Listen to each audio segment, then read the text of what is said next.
When young Reverend Daniel Crawford paid $60 for a desperate man's daughter outside Murphy's saloon in 1881 Kansas, he thought he was simply offering sanctuary to someone in need.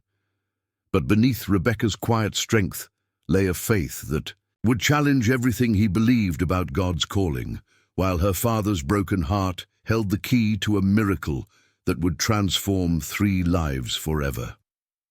Before we jump back in, tell us where you're tuning in from, and if this story touches you, make sure you're subscribed, because tomorrow I've saved something extra special for you. The wooden church bell had been silent for 2 weeks now, its bronze tongue cracked clean through during the fierce thunderstorm that swept across Millfield County. Reverend Daniel Crawford stood in the empty sanctuary, staring up at the bell tower through the hole in the roof where lightning had torn through the old oak beams. Rainwater still dripped steadily into the metal bucket he'd placed beneath the damage, each drop echoing through the hollow space like a metronome counting down his failures.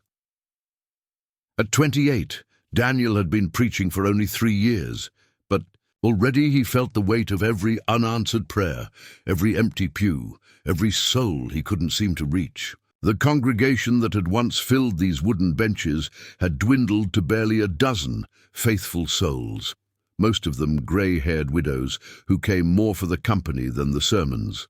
The younger families had moved on to the bigger church in town, the one with the painted windows and the organ that didn't wheeze like a dying horse. Daniel pulled his worn coat tighter around his shoulders as another autumn wind whistled through the broken roof. The parsonage next door was even colder, its thin walls doing little to keep out the Kansas winter that was already making its presence known in late October. He'd been burning furniture for heat the past week, starting with the extra chairs from the vestry, then moving on to the old lectern that had served the church since before the war. His stomach growled, reminding him that dinner tonight would consist of the same meal he'd eaten for the past 4 days. Thin soup made from potato skins and the last of the church's donated vegetables. The congregation's tithes barely covered the mortgage on the church building, let alone his modest salary. Most weeks, Daniel went without so the church could keep its doors open, though he sometimes wondered if anyone would notice if those doors closed forever. The sound of boots on the wooden steps made Daniel turn toward the church entrance. Through the frost-covered windows, he could see the silhouette of Samuel Morrison, the bank manager who'd been increasingly frequent in his visits lately. Daniel's heart sank as he recognized the manila envelope in Morrison's hand, the same type that had contained the previous 2 notices about the church's overdue mortgage payments. "Evening, Reverend," Morrison said as he stepped inside, his breath visible in the cold air. "I hate to bother you again, but we need to discuss the church's financial situation." Daniel nodded wearily. "I know what you're going to say, Sam. The payment is late again." Morrison's expression was sympathetic but firm. 3 months late, Daniel. The bank's been patient, given your father's history with this congregation. But my hands are tied. The board's demanding action. Daniel's father had built this church with his own hands 40 years ago, back when Millfield was a thriving farming community. Reverend Thomas Crawford had been beloved by hundreds of parishioners, a man whose sermons could move grown men to tears and whose prayers seemed to carry straight to heaven's gates. When he died 2 years ago, Daniel had felt called to continue his father's work, but every day made it clearer that he lacked his father's gift for touching people's hearts. "How much time do I have?" Daniel asked, though he dreaded the answer. 2 weeks, Morrison replied, his voice gentle but unyielding. "After that, the bank will have no choice but to foreclose." "I'm sorry, Daniel, I truly am." After Morrison left, Daniel knelt at the altar where his father had once led him in his first prayer as a boy. The familiar words felt hollow now, echoing in the empty sanctuary like coins dropped into a deep well. He'd prayed for guidance, for provision, for the wisdom to reach his dwindling congregation. but the heavens seemed as silent as his broken bell. "Lord," he whispered into the darkness, "I don't know what you want from me anymore. I've given everything I have, but it's not enough. Show me what I'm supposed to do, because I can't see the path forward." The wind answered with another gust that sent leaves scattering across the floor through a gap in the doorframe. Daniel stood slowly, his knees stiff from the cold, and walked to the window that overlooked Main Street. The town below was settling into evening routines. Families gathering for dinner, children finishing their chores, couples walking arm in arm toward the warmth of their homes. For the 100th time, Daniel wondered what it would be like to have someone waiting for him at the parsonage. Not just anyone, but a woman who understood his calling, who could help him carry the burden of ministering to people who seemed increasingly uninterested in what he had to offer. His father had never married, dedicating his entire life to a church, but Daniel sometimes felt the weight of that solitude crushing down on him like the broken beams in the roof above. He'd tried courting Sarah Mitchell, the schoolteacher, for nearly 6 months last year. She was kind, intelligent, and shared his faith, but their conversations always felt forced, like two actors reading lines from a play neither of them wanted to perform. When she'd married the hardware store owner in spring, Daniel had felt relief, more than heartbreak, though he'd never admitted that to anyone. The truth was that Daniel had begun to question whether he was truly called to ministry at all. His sermons felt mechanical, his prayers routine, his counseling sessions awkward and ineffective. When Mrs. Henderson had lost her husband to pneumonia last month, Daniel's words of comfort had sounded empty even to his own ears. When young Timothy Walsh had asked him why God allowed bad things to happen to good people, Daniel had given the standard theological answers while secretly admitting he didn't really know either. His father's journal sat on the desk in the parsonage, filled with profound insights about faith, hope, and the human condition. Daniel had read every page multiple times, searching for some secret that would unlock his own spiritual gifts. But the words remained as mysterious as ancient scripture written in a foreign language. Thomas Crawford had possessed something that Daniel couldn't seem to grasp, a deep, unshakable connection to the divine that made people want to follow him anywhere. The sound of singing drifted through the window from Murphy's saloon across the street. Even from here, Daniel could hear the raucous laughter and off-key melodies of men drowning their sorrows in whiskey and cheap beer.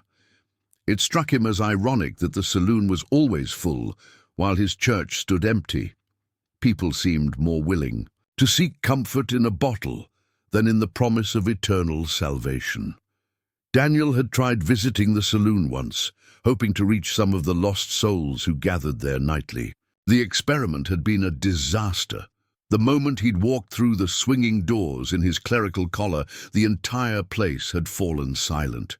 Men had stared at him with mixtures of suspicion, amusement, and outright hostility. Murphy himself had asked him to leave, claiming that preachers were bad for business. Daniel had retreated in embarrassment, feeling more like an unwelcome intruder than a messenger of God's love.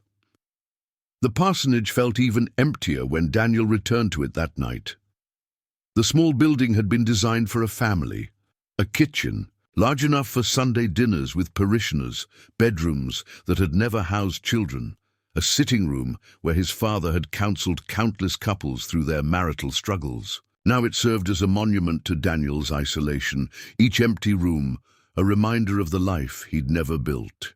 He lit a single candle to save on lamp oil, and sat at the kitchen table with his father's Bible, the pages worn soft from decades of use. The margins were filled with his father's handwritten notes, insights scribbled during late-night study sessions that had produced the sermons people still talked about years after hearing them.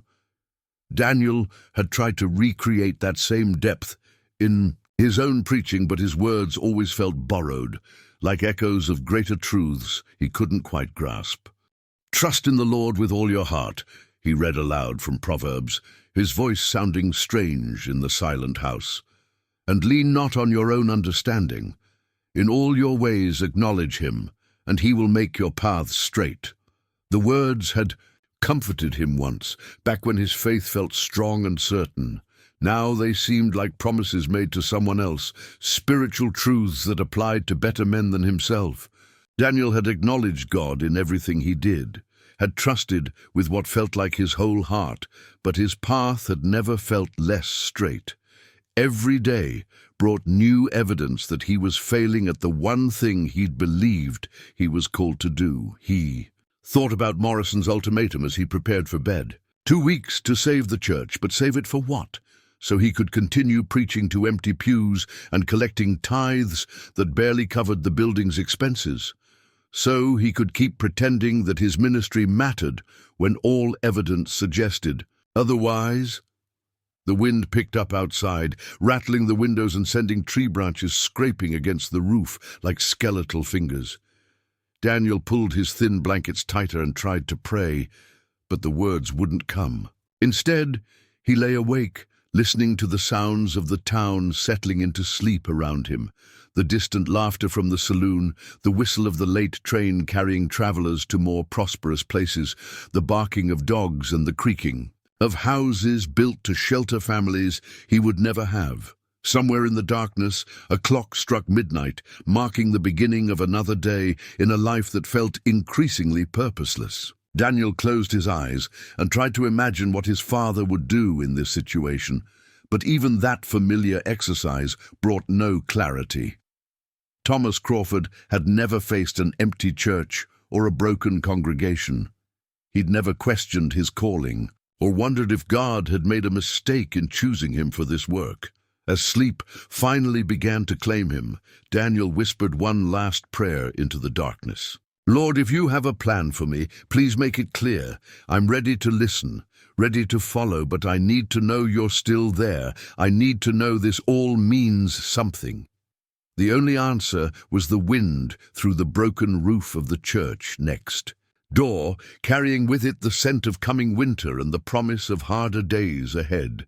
But somewhere in that cold October night, forces were already in motion that would bring Daniel face to face with a test of faith greater than any he'd ever imagined, and a calling that would demand everything he thought he knew about love, sacrifice, and the mysterious ways that God works in the lives of those who seek him with desperate hearts. The autumn sun cast long shadows across Main Street as Daniel made his weekly trip to Henderson's general store for supplies. His meager funds would barely cover the essentials: flour, beans, and perhaps a small piece of salt pork if Mrs. Henderson was feeling charitable. The familiar weight of poverty pressed down on his shoulders as he counted the coins in his pocket, each one representing a difficult choice between his own needs and the church's dwindling resources. Preparing and narrating this story took us a lot of time, so if you are enjoying it, subscribe to our channel. It means a lot to us. Now back to the story. The store's bell chimed as he entered, and Martha Henderson looked up from her ledger with the weary smile she reserved for customers whose accounts were perpetually behind. Her husband's death had left her struggling to keep the business afloat, and Daniel knew she extended credit to him more out of respect for his father's memory than any realistic hope of payment. "Morning, Reverend," she said, her voice carrying the forced cheerfulness of someone trying to make the best of difficult circumstances. "What can I get for you today?" Before Daniel could answer, the store's front door burst open with such violence that the bell seemed to scream rather than chime. A man stumbled inside, his clothes reeking of whiskey and his eyes wild with desperate panic. Daniel recognized him immediately. Walter Hartman, a former railroad worker who'd lost his job 6 months ago and had been drinking away his severance pay ever since. Hartman's appearance was shocking even by his recent standards. His shirt was torn and stained, his face bore fresh scratches as if he'd been in a fight, and his hands shook so violently he could barely keep hold of the doorframe. But most disturbing of all was the young woman who followed him into the store.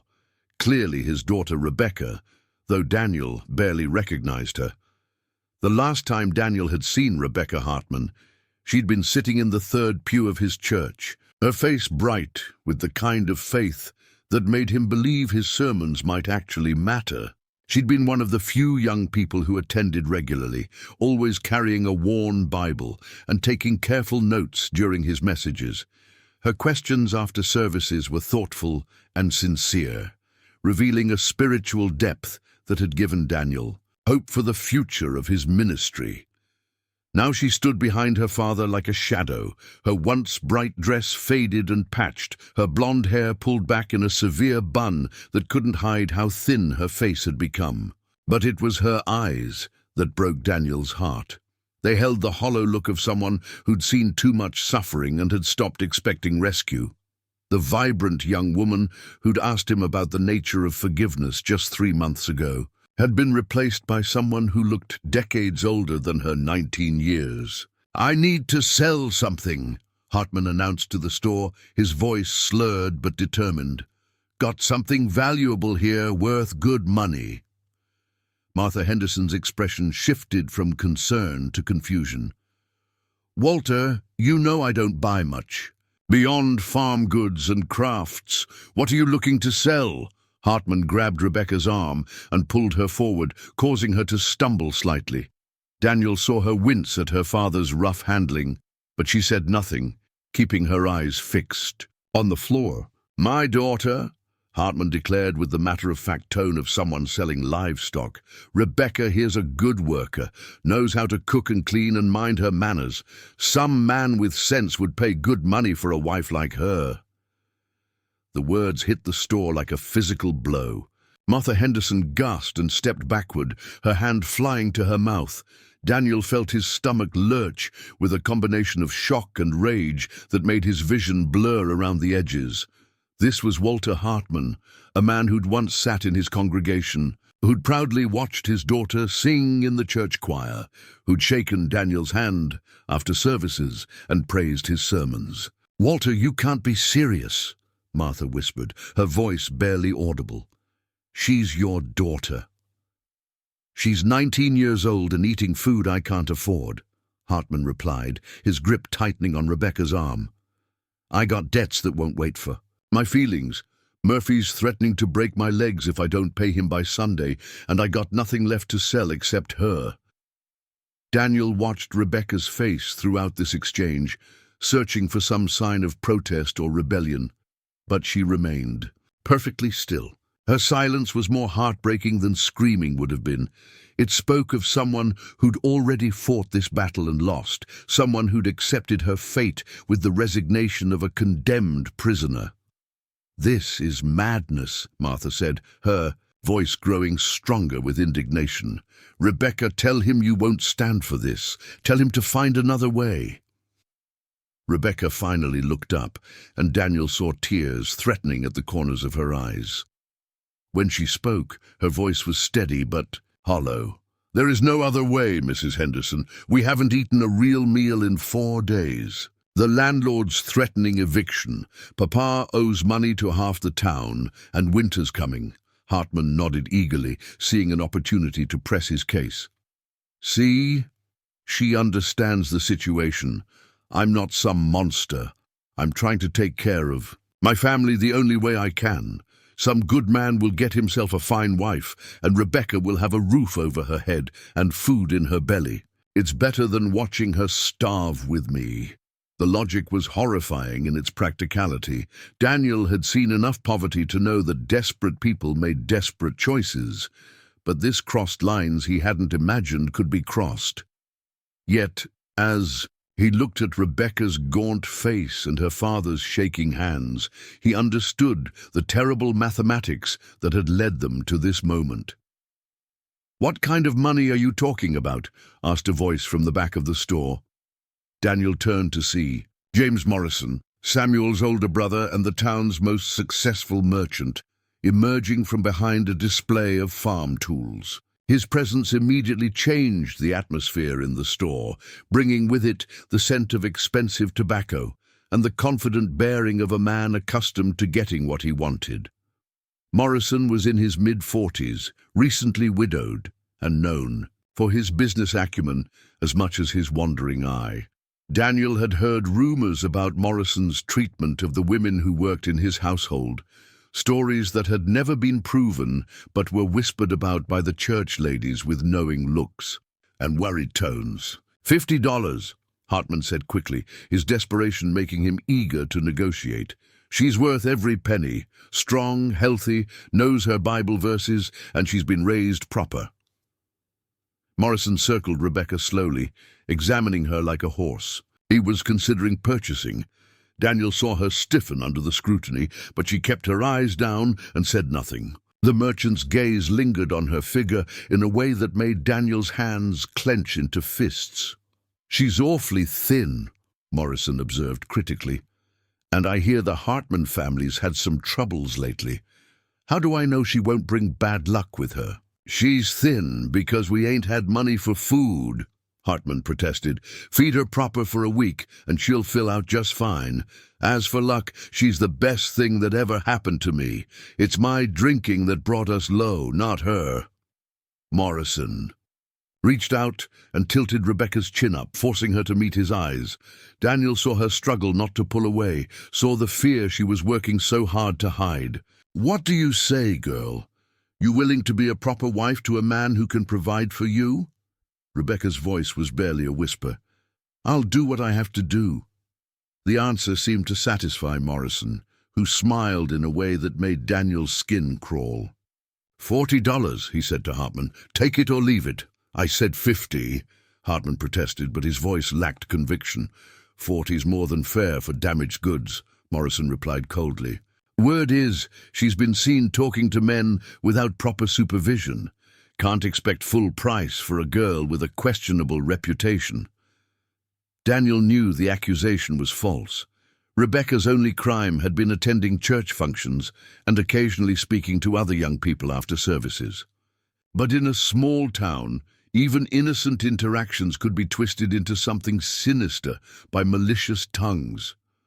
"That's a lie," Rebecca said suddenly, her composure finally cracking. "I've never done anything improper. I've spent my time caring for Papa and trying to keep us fed." Morrison's smile grew wider. "Spirit's good in a woman, as long as she knows when to keep quiet." $40, Hartman. Final offer." Daniel watched this negotiation with growing horror. In a few minutes, Rebecca Hartman would become the property of a man who looked at her like she was a commodity to be used rather than a person to be cherished. The young woman who'd asked him thoughtful questions about Scripture would disappear into Morrison's household, and Daniel suspected she would never emerge as the same person. Everything in his training as a minister told him to intervene, to find words that would stop this transaction before it could be completed. But what could he offer? He had no money, no influence, no power to change the circumstances that had brought the Hartmans to this desperate point. His church was failing, his congregation was abandoning him, and his own future was uncertain at best. Yet as he looked at Rebecca's face, at the resignation mixed with terror in her eyes, Daniel felt something stir within him that he hadn't experienced in months. It wasn't the distant intellectual compassion he'd felt while writing sermons about helping the less fortunate. This was immediate, personal, and urgent. This was a young woman he knew, someone who'd trusted him enough to ask questions about faith and forgiveness, someone who deserved better than to be sold like cattle to pay for her father's debts. $60, Daniel heard himself say, his voice cutting through the negotiations like a sword through silk. Every person in the store turned to stare at him. Martha Henderson's eyes went wide with shock. Morrison's face darkened with annoyance. Hartman looked confused but hopeful.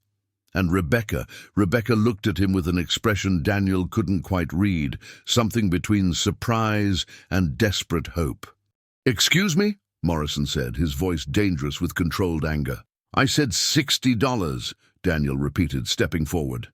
His heart was pounding so hard he could hear it in his ears, but his voice remained steady. "If Mr. Hartman is determined, To make this arrangement, then I'm offering $60 for his daughter's hand in marriage." Morrison laughed, but there was no humor in the sound. "You, Reverend? You can't even afford to fix your church roof. Where exactly do you plan to get $60? It was a fair question, and one Daniel couldn't answer. He had perhaps $3 to his name, and the church's coffers contained even less. But as he looked at Rebecca's face, saw the flicker of hope in her eyes, he knew he would find a way. "That's my concern," Daniel said firmly. "Mr. Hartman, I'm offering $60 for your daughter's hand in marriage. She would be treated with respect and dignity, and she would want for nothing that I could provide." Hartman looked back and forth between Morrison and Daniel, clearly torn between the security of Morrison's immediate offer and the appeal of Daniel's higher bid. "You got that money with you, Reverend?" "I can have it by tomorrow morning," Daniel said, hoping his voice carried more confidence than he felt. Morrison stepped closer to Daniel, his expression hostile. "This is ridiculous. You're a failed preacher. Living in poverty, what kind of life could you offer her? A life where she's valued for more than her ability to work and keep quiet," Daniel replied, meeting Morrison's glare without flinching. "A life where she's treated as a partner rather than property." "Pretty words," Morrison sneered. "But words don't put food on the table or clothes on her back. I can provide for her properly. You can barely provide for yourself." Daniel felt the truth of Morrison's words like physical blows. Everything the merchant said was accurate. Daniel was poor, struggling, and uncertain about his own future. He had no business promising to care for anyone else when he could barely care for himself. But when he looked at Rebecca again, saw her watching him with an expression that held the first spark of genuine hope he'd seen from her all day, he knew he couldn't back down. "Mr. Hartman," Daniel said, addressing Rebecca's father directly, "I'm offering $60 and a marriage proposal that honors your daughter's worth as a human being created in God's image. The choice is yours." The store fell silent, except for the ticking of the old clock on the wall. Daniel could hear his own heartbeat, could feel sweat gathering at his collar despite the cool autumn air. He'd just committed himself to finding $60 he didn't have, and to taking responsibility for a young woman's entire future based on nothing more than an impulse he couldn't fully explain. Hartman looked at his daughter one more time, and for a moment Daniel saw something flicker across the man's face that might have been regret or shame. Then his desperation reasserted itself, and he nodded. $60 by tomorrow morning, Reverend, and treat her right, or you'll answer me." Daniel extended his hand to seal the agreement, acutely aware that he'd just changed the course of 3 lives with a promise he had no idea how to keep. The weight of Daniel's promise settled on his shoulders like lead as he walked Rebecca home through the dusty streets of Millfield. Neither of them spoke during the 15-minute journey to the boarding house where she lived with her father, but Daniel was acutely aware of her presence beside him. She moved with careful grace, despite her obvious exhaustion, and he caught glimpses of the strength that had sustained her through months of hardship. The boarding house stood at the edge of town, a 2-story structure that had seen better days. Paint peeled from its wooden siding like old skin, and several windows were boarded up where glass had broken and never been replaced. Mrs. Kellerman, the elderly proprietor, charged rock-bottom rent for rooms that barely qualified as habitable, making it the last stop for families sliding toward complete destitution. "This is where you live?" Daniel asked, unable to hide his shock at the building's condition. Rebecca nodded, her cheeks flushing with embarrassment. "Papa lost our house 3 months ago. Mrs. Kellerman lets us stay in the attic room in exchange for work around the property."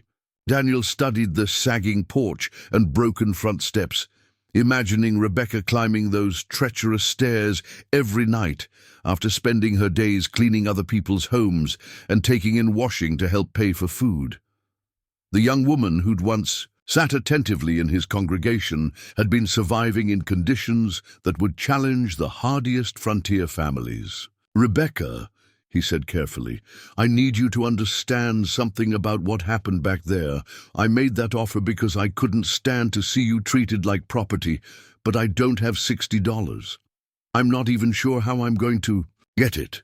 She stopped walking and turned to face him fully for the first time since leaving the store. In the late afternoon sunlight, Daniel could see details he'd missed indoors, the hollows beneath her cheekbones that spoke of real hunger, the calluses on her hands from hard labor, the way her dress had been carefully mended in multiple places. But he also saw something in her green eyes that surprised him, not disappointment at his confession, but a kind of relieved understanding.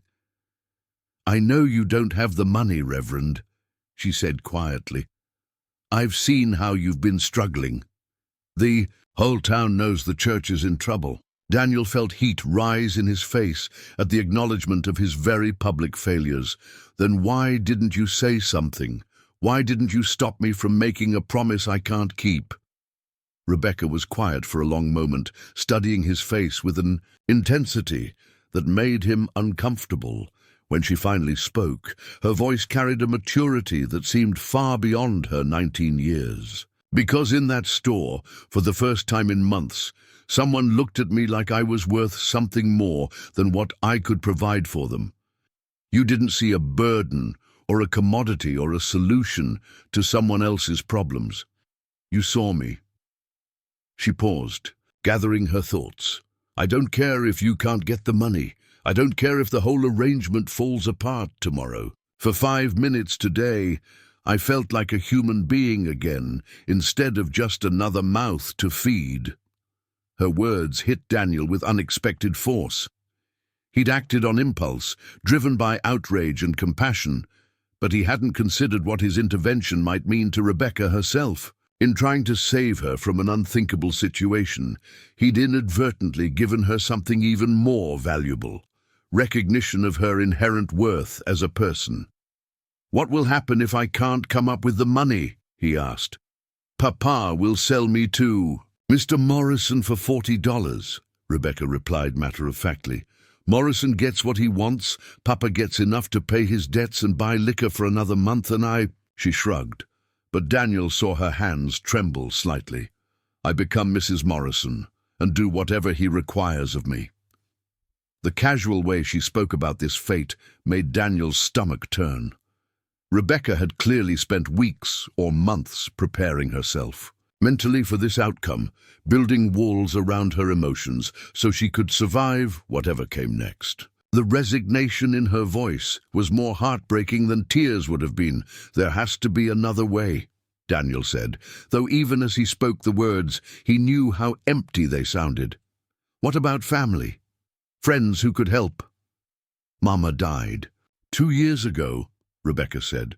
"Papa's been drinking heavy ever since, and it's gotten worse these past months. We don't have any other family and friends." She gestured around at the shabby neighborhood. "Most folks around here have their own troubles. Can't blame them for not wanting to take on ours too." They reached the boarding house steps, and Rebecca paused with her hand on the railing. Silence stretched between them, filled with the weight of impossible circumstances and hard choices. Daniel found himself studying her profile, noting the determined set of her jaw beneath the exhaustion and fear. This was a woman who'd been fighting a losing battle for months, carrying burdens that would have broken many people, yet she still possessed a dignity that commanded respect. "Rebecca," he said suddenly, "what if I could get the money? What if I could actually make this work?" She turned to look at him again, and he saw a flicker of something that might have been hope, quickly suppressed. "How?" It was a fair question, and one Daniel didn't have a good answer for. His savings account contained less than $5. The church's treasury was equally barren. He owned nothing of value except his father's watch and a few books that might bring $1 or $2 at most. $60 might as well have been $600 for all the likelihood of his obtaining it. But as he stood there, looking at Rebecca's face, seeing the careful way she held herself together despite everything falling apart around her, Daniel felt something shift inside him. It was the same feeling that had driven him to speak up in Henderson's store, but deeper now, more certain. For the first time in months, he felt genuinely called to action, not by duty or obligation, but by a conviction that this was exactly where God wanted him to be. "I don't know how," he admitted, "but I'll find a way. Will you trust me until tomorrow morning?" Rebecca studied his face for a long moment, searching for something Daniel hoped she would find. "Yes," she said finally, "I'll trust you."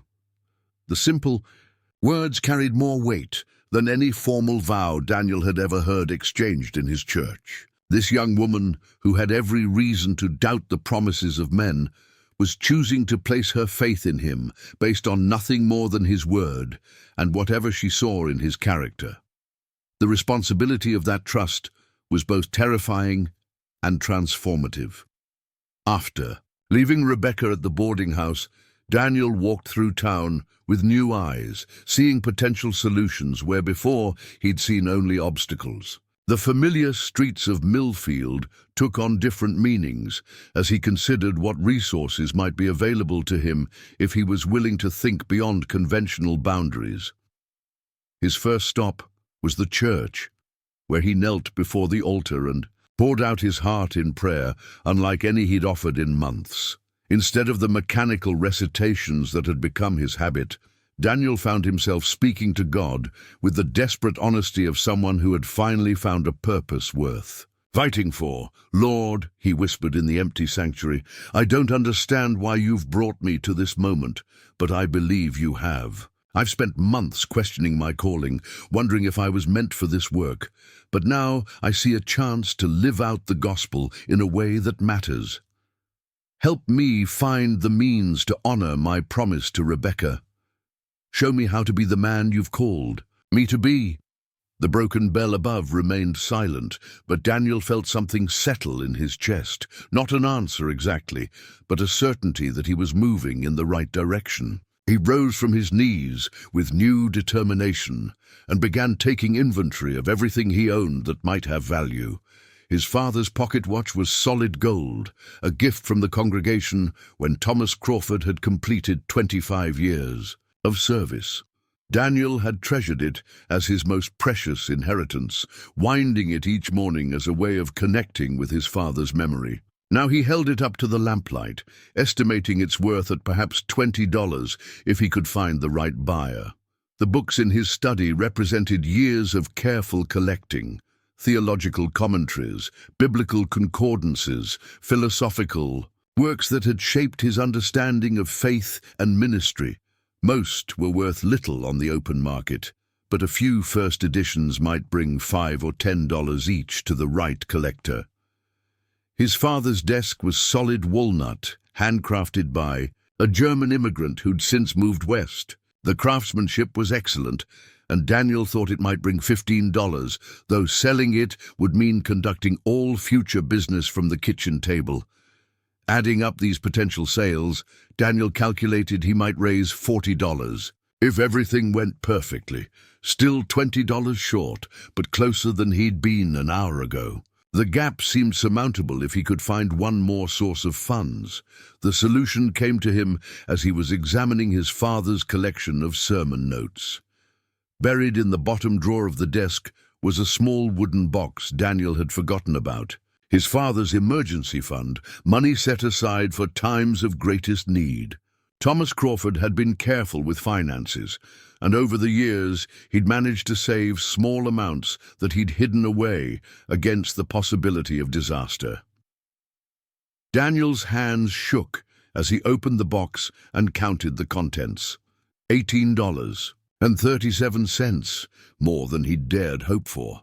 Combined with his other potential sales, he now had a realistic path to raising the $60 he'd promised.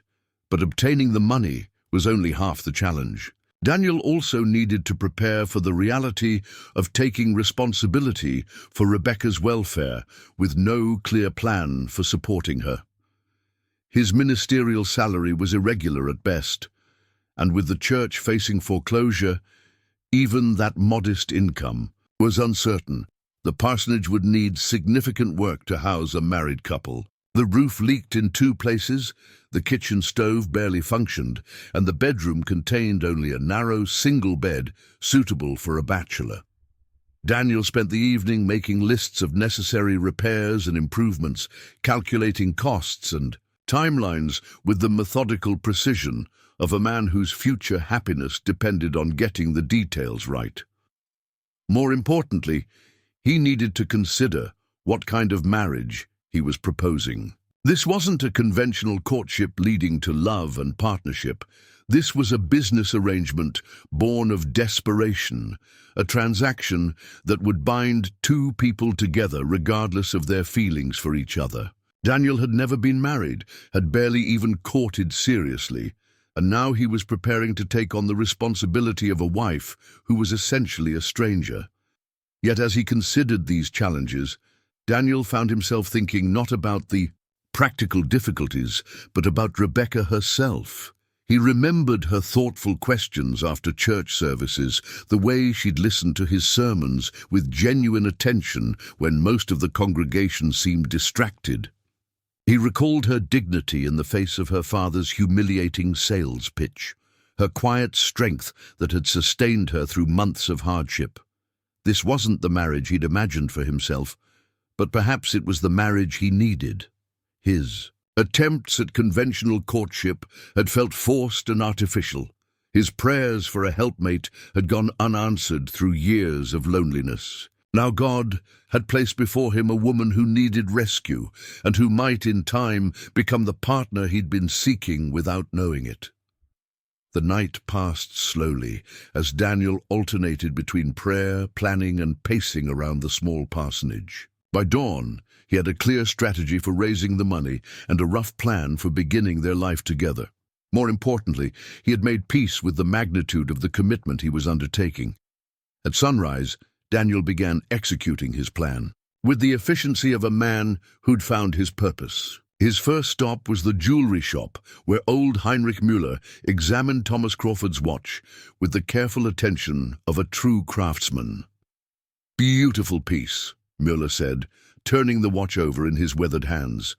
"Your father had good taste. I can give you $25 for it." Daniel's heart leapt at the higher-than-expected offer, but he forced himself to negotiate. "It's worth more than that, Heinrich. You know the craftsmanship is exceptional." Müller smiled, recognizing the desperation Daniel was trying to hide. "A $27 final offer, and that's because I respected your father." Daniel agreed, watching with mixed emotions as Müller counted out the bills. Selling his father's watch felt like severing one of his last connections to the man who'd shaped his faith and calling, but he reminded himself that Thomas Crawford would have understood. Sometimes the most sacred possessions were meant to be sacrificed for the most sacred purposes. His next stop was the home of Professor Williams, the retired schoolmaster who collected rare books. Williams was delighted to discover several volumes in Daniel's collection that he'd been seeking for years, and their negotiation was considerably more pleasant than the transaction at the jewelry shop. "These commentaries are exactly what I need for my research," Williams said, carefully examining the binding of a particular theological work. "I can offer $18 for the lot." $20, Daniel countered. "And I'll throw in this concordance that you've admired before," Williams agreed, and Daniel left with another $20 and the satisfaction of knowing his books would be valued by their new owner. The hardest sale came next, his father's desk. The furniture dealer on Oak Street was interested but skeptical about the market for such a piece. "It's well made," the dealer admitted, "but not many people around here have use for something this formal.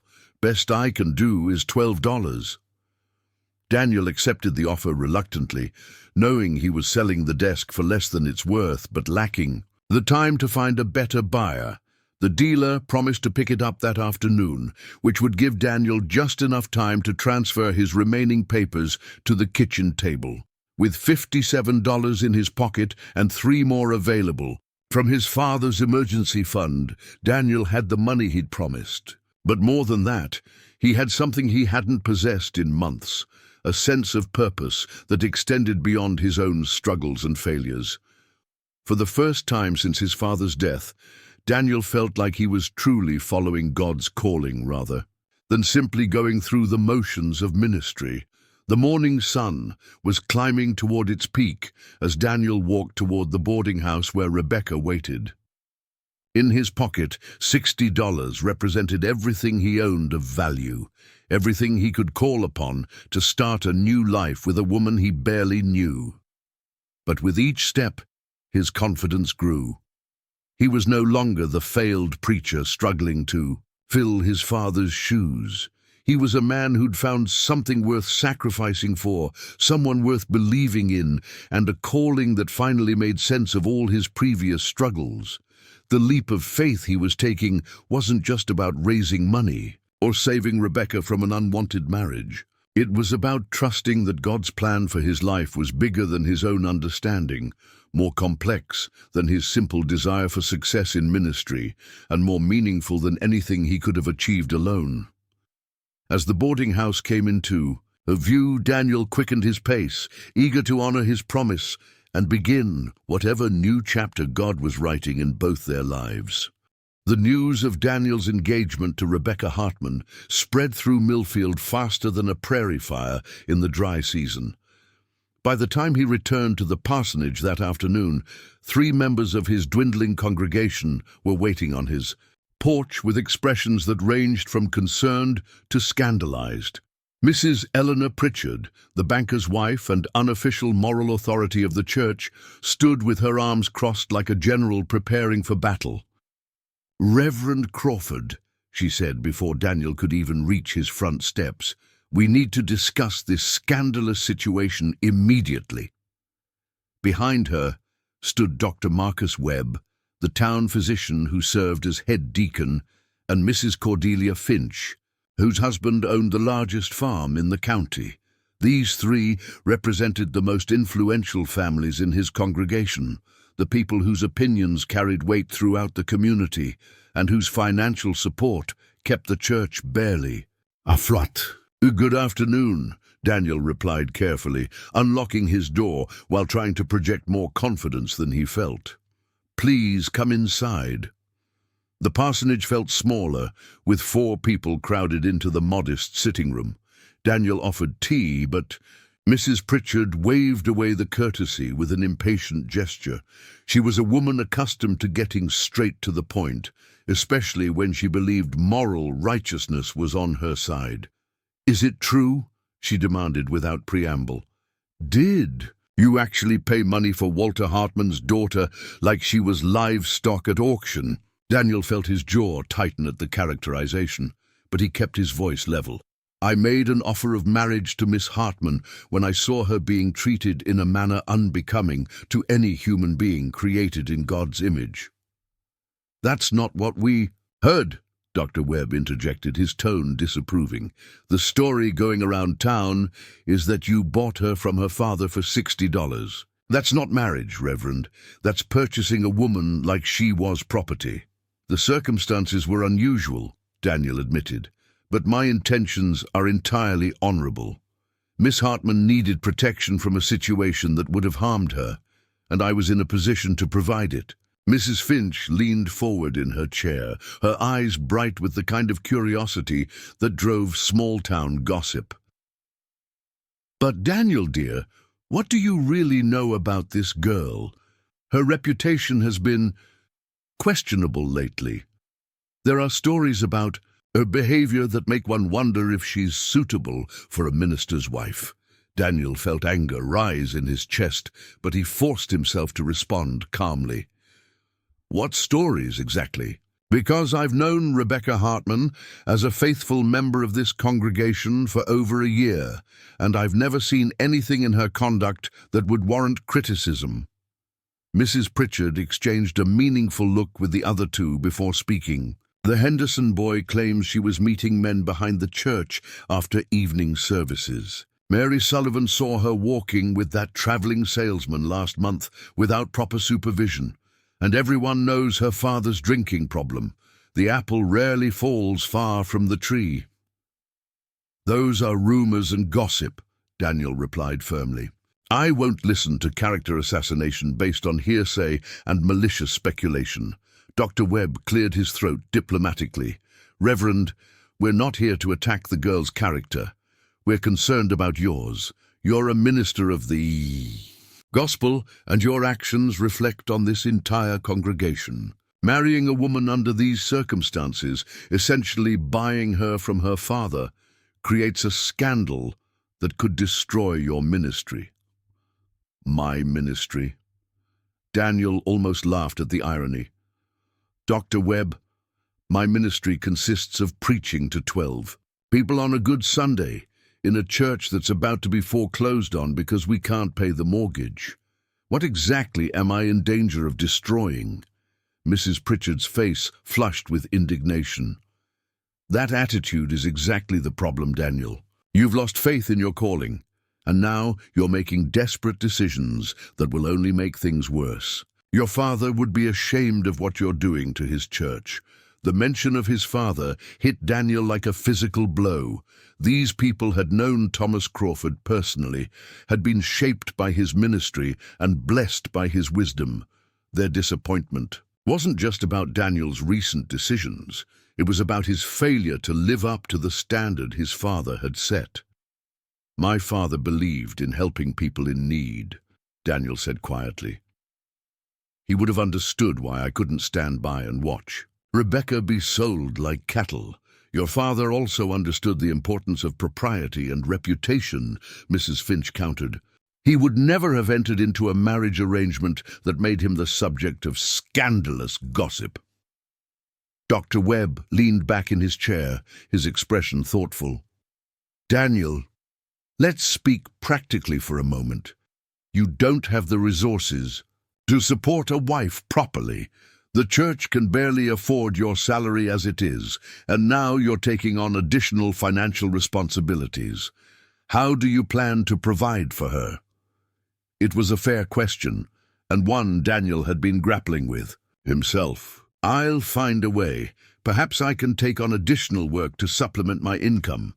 What kind of work? Mrs. Pritchard asked skeptically. You're trained as a minister, not a laborer. Are you planning to abandon your calling entirely?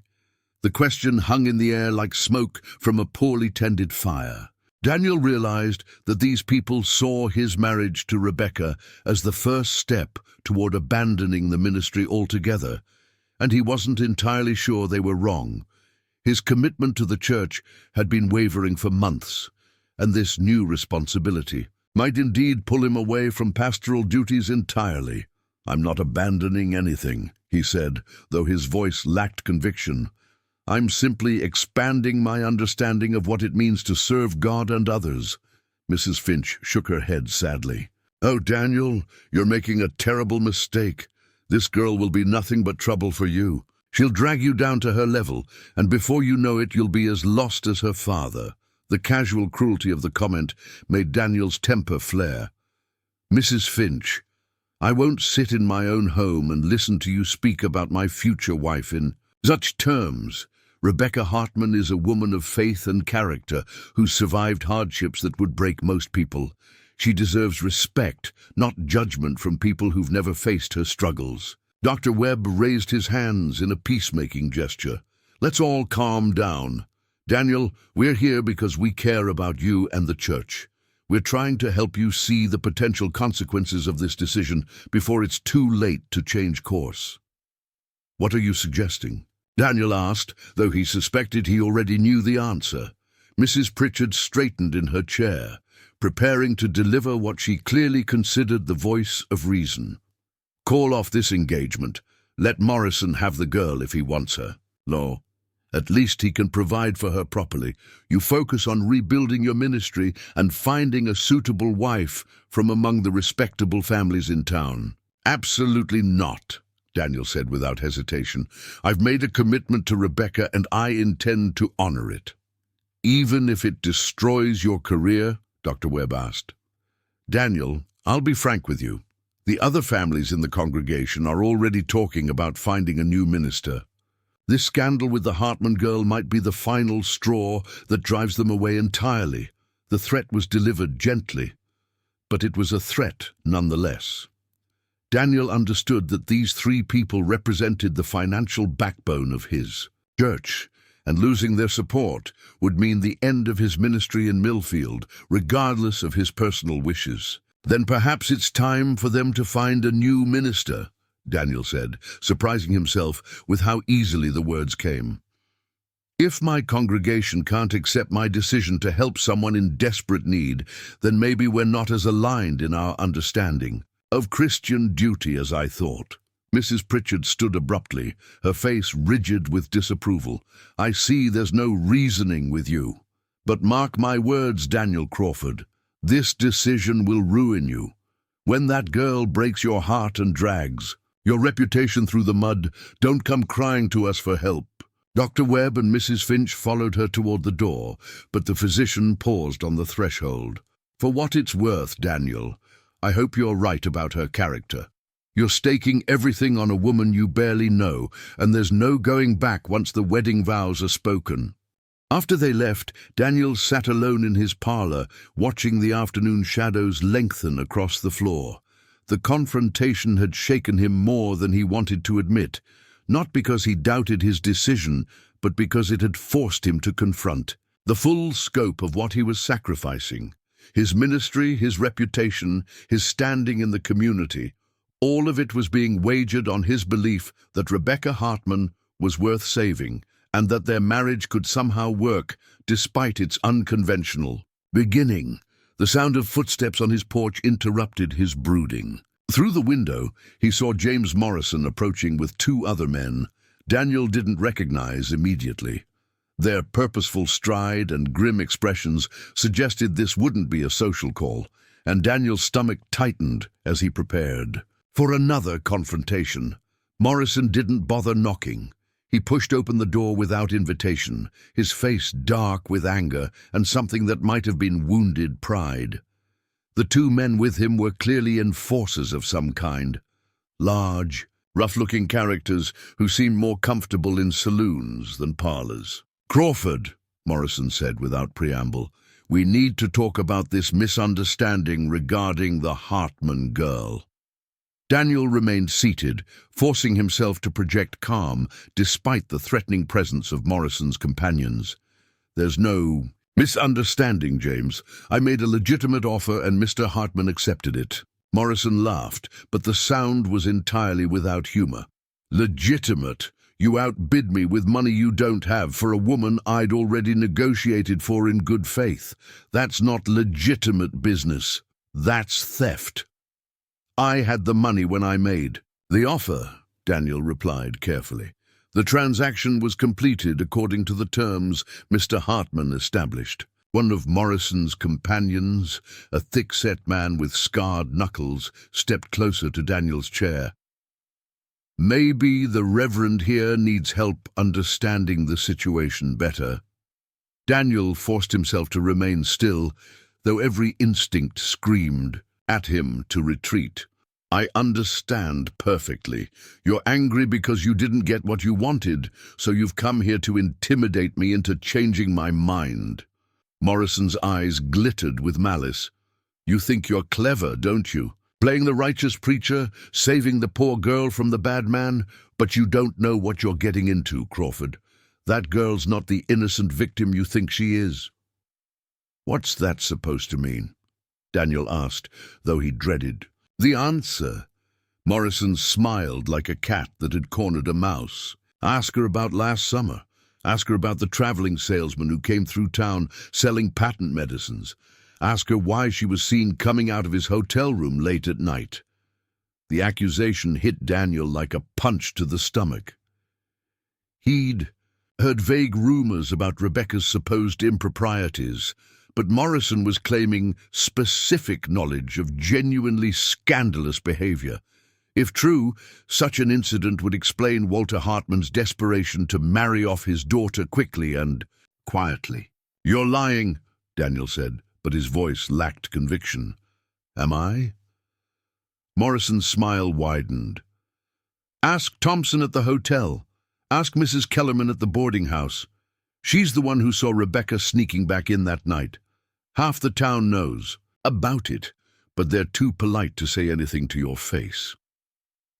Daniel felt the foundation of his decision beginning to crumble. If Rebecca had indeed been involved in the kind of relationship Morrison was suggesting, then everything about her situation took on a different character. Her father's desperation to find her a husband, her own resigned acceptance of being sold, even her apparent gratitude for Daniel's intervention, all of it could be explained by shame and guilt rather than the noble suffering he'd imagined. Even if what you're saying is true, Daniel said slowly, it doesn't change my commitment to marry her. Morrison's second companion, a wiry man with cruel eyes, laughed harshly. You're even more stupid than you look, preacher. Why would you want another man's leavings? The crude language made Daniel's hands clench into fists, but he maintained his composure.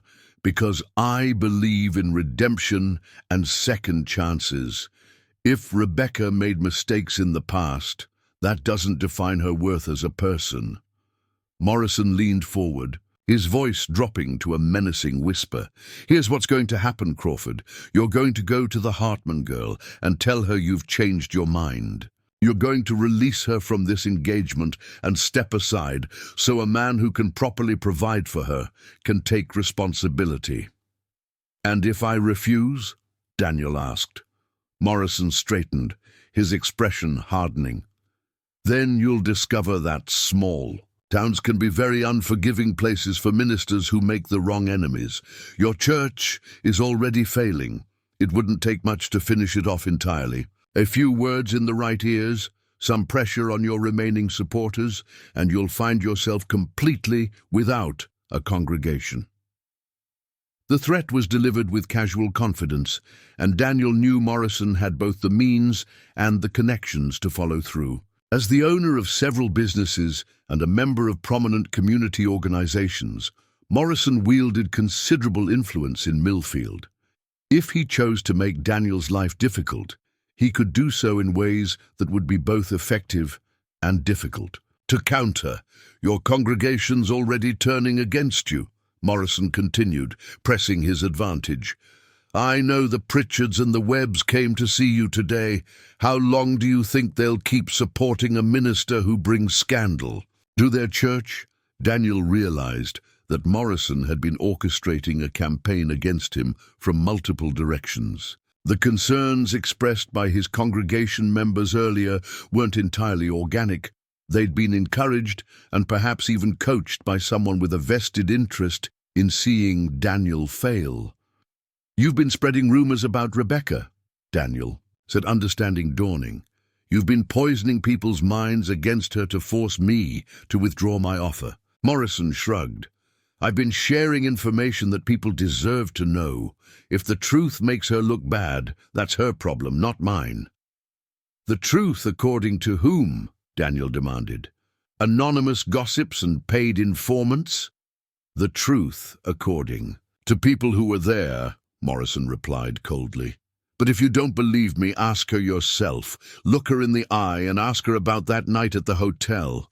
See if she can lie to her future husband as easily as she's been lying to everyone. Else, the challenge hung between them like a gauntlet thrown down in the dust. Daniel knew that Morrison was counting on his doubts, on the natural human tendency to believe the worst about people rather than risk being deceived. If Daniel confronted Rebecca with these accusations, the very act of asking would damage the fragile trust they'd begun to build. Get out of my house, Daniel said quietly. Morrison's eyes flashed with anger. You're making a mistake, Crawford. I'm offering you one last chance to be reasonable. I said, get out. The two enforcers shifted threateningly, but Morrison waved them back. Fine. But when this whole thing blows up in your face, and it will, remember that you chose this path. Don't expect any sympathy from the people you're alienating today. After they left, Daniel sat in the growing darkness of his parlor, wrestling with doubts that Morrison had planted like seeds in fertile soil. The accusations against Rebecca might be false, but they were specific enough to seem credible. More troubling was the possibility that there might be some truth to them, which would mean Daniel was entering marriage based on a fundamental misunderstanding of his future wife's character. Yet, even as these doubts swirled through his mind, Daniel found himself thinking about Rebecca's face when he'd made his offer in Henderson's store. The surprise and hope in her eyes hadn't seemed calculated or manipulative. Her gratitude had felt genuine, her vulnerability real. Could someone fake that kind of raw emotion so convincingly? As night fell over Millfield, Daniel faced a choice that would define not only his future, but his understanding of faith itself. He could investigate Morrison's claims, potentially destroying the trust he'd built with Rebecca, while satisfying his need for certainty. Or he could choose to believe in her character despite the accusations, taking the same leap of faith that had driven him to make his original offer. The decision would test everything he claimed to believe about forgiveness, redemption, and the power of love to overcome the worst circumstances. It would also determine whether his marriage to Rebecca began with trust or suspicion, hope or fear. In the quiet darkness of his home, Daniel knelt beside his father's old chair and prayed for wisdom to see beyond the lies and half-truths that were threatening to poison the most important decision of his life. The morning of what should have been Daniel's wedding day dawned gray and bitter, with a wind that cut through the Kansas plains like a knife through old leather. He stood at his kitchen window, watching storm clouds gather on the horizon, while his coffee grew cold in the cup. Rebecca should have been here an hour ago for their planned ceremony, but the parsonage remained empty, except for his own mounting fears. 3 days had passed since Morrison's threats, 3 days of escalating pressure that had turned Daniel's world upside down. The campaign against him had been swift and merciless, orchestrated with the precision of a military operation designed to destroy his credibility and isolate him from any source of support. It had started with the bank. Samuel Morrison had appeared at Daniel's door Tuesday morning, with foreclosure papers in hand and an expression of manufactured regret. "I'm sorry, Reverend," he'd said, though his eyes held no sympathy. "The board met yesterday evening and voted unanimously to accelerate the foreclosure proceedings. With your recent personal difficulties, they no longer consider you a stable investment." Daniel had stared at the legal documents, recognizing James Morrison's influence in every carefully worded clause. The church had been given until Friday to vacate the premises, 2 days from now. His father's life work, the sanctuary where Daniel had first felt called to ministry, would be sold to pay debts that could have been managed with just a little more time and patience. "This is about my engagement to Rebecca," Daniel had said, unable to keep the bitterness from his voice. Samuel Morrison had shrugged uncomfortably.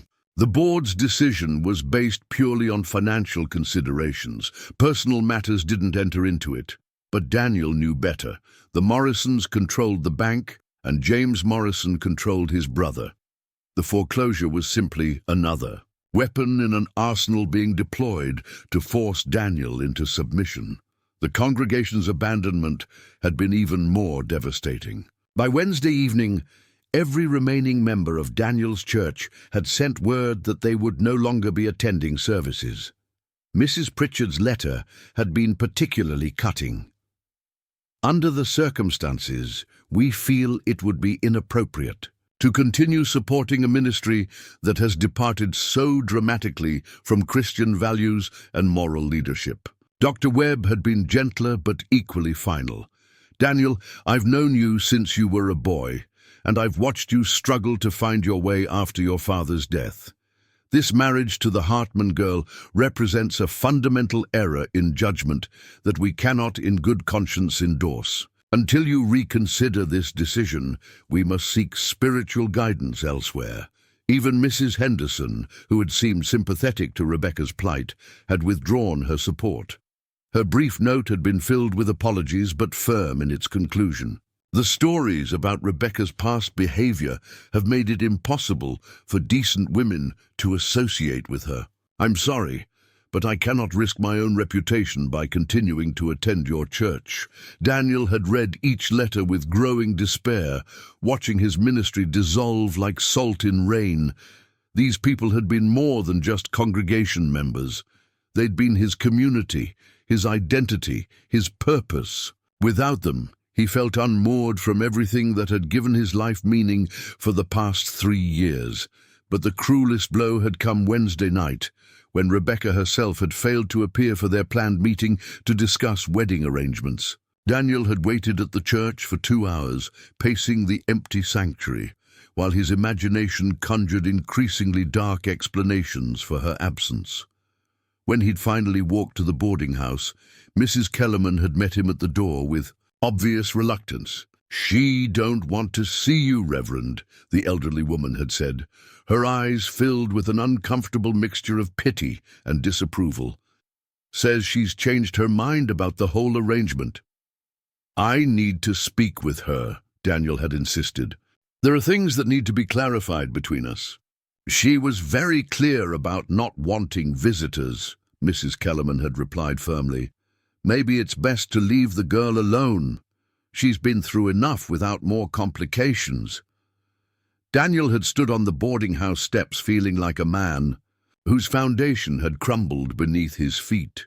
Rebecca's withdrawal felt like the final confirmation that everything he'd built his hopes on was an illusion. Perhaps Morrison's accusations were true. Perhaps Rebecca had been playing a game all along, grateful for Daniel's intervention, but ultimately unwilling to follow through on a marriage that offered her little beyond his own questionable promises. Now, standing in his kitchen on what should have been his wedding morning, Daniel felt the full weight of his isolation.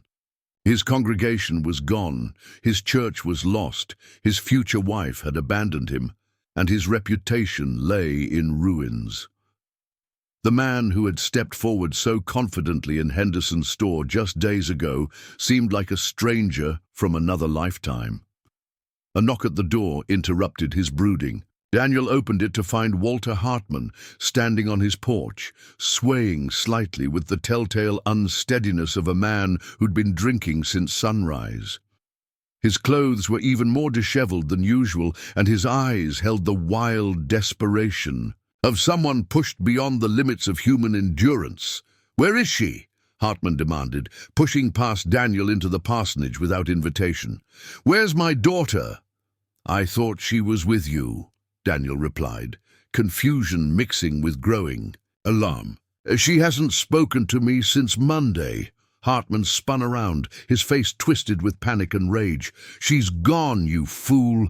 Disappeared in the night without a word. Mrs. Kellerman says she packed her few belongings and left before dawn, but nobody knows where she went." Daniel felt the floor seem to shift beneath his feet. "Gone? What do you mean, gone?"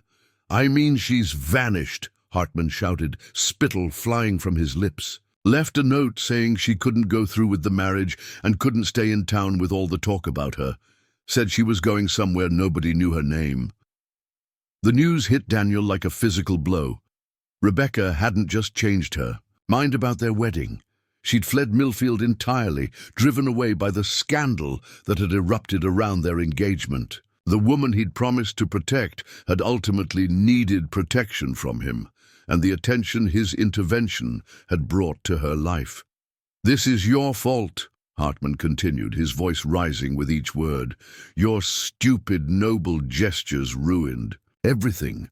Morrison would have taken care of her properly, but you had to interfere with your preacher's arrogance. Now she's gone, and I still owe money I can't pay." Daniel wanted to defend himself, to point out that Hartman's own desperation had created the situation in the first place. But looking at the broken man before him, seeing the genuine anguish beneath the alcohol and anger, Daniel felt only a hollow sense of responsibility. His intervention had indeed made things worse for everyone involved. "When did she leave?" Daniel asked.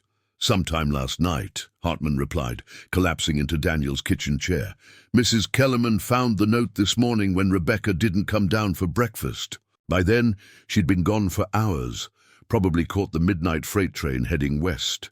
Daniel tried to imagine Rebecca alone on a train in the darkness, carrying nothing but a few possessions and whatever money she'd managed to save from. Her work around town. The image was heartbreaking, a young woman driven into exile by circumstances beyond her control, forced to start over in a strange place where her reputation couldn't follow her. What did the note say exactly? Daniel asked. Hartman pulled a crumpled piece of paper from his pocket and thrust it at Daniel with shaking hands. The paper was cheap and water-stained, but Rebecca's careful handwriting was still legible. Papa, I cannot marry Reverend Crawford under these circumstances. The things people are saying about me, true or false, would destroy his ministry and make both our lives miserable. I've decided to leave Millfield and start fresh somewhere else. Don't try to find me. I'll write when I'm settled and safe. I'm sorry for everything. Rebecca Daniel read the note twice, searching for clues about her destination or state of mind. The words were characteristically thoughtful and selfless. Even in her darkest moment, Rebecca was thinking about protecting him from the consequences of their association. Her decision to leave had been an act of sacrifice, not abandonment. You have to find her, Hartman said suddenly, grabbing Daniel's arm with surprising strength. You promised to take care of her, and now she's out there alone with God knows what kind of danger is waiting for her. How am I supposed to find her? Daniel asked helplessly. She could be anywhere by now. Kansas City, Denver, California. The whole country is open to her. You're a preacher, Hartman said desperately. You're supposed to know about these things. Pray for guidance or something. Ask your God to help you fix what you broke. The bitter irony wasn't lost on Daniel. Walter Hartman, who had been willing to sell his daughter to pay gambling debts, was now demanding that Daniel rescue her from a situation that Hartman's own actions had created. But beneath the man's inconsistency lay a father's genuine terror for his child's safety. Walter, Daniel said gently, what exactly are you afraid will happen to her? Hartman's face crumpled, and for the first time since Daniel had known him, the man looked genuinely broken rather than merely defeated. She's never been anywhere but Millfield, never been alone in the world without someone to look after her. She's got enough money for maybe a week if she's careful. And then what? What happens to a girl with no family, no references, no way to prove she's respectable? Daniel understood the implications. A young woman traveling alone, with limited resources and no connections, would be vulnerable to every kind of predator and exploitation the frontier had to offer. The very qualities that made Rebecca admirable. Her kindness, her trusting nature, her determination to see the best in people would make her easy prey for those who would take advantage of her desperation. There's something else, Hartman continued, his voice dropping to a whisper. Something. I never told you about why I was so desperate to find her a husband quickly. Daniel's stomach tightened with dread. What? Hartman looked away, unable to meet Daniel's eyes. Those stories Morrison's been spreading about Rebecca and the traveling salesman.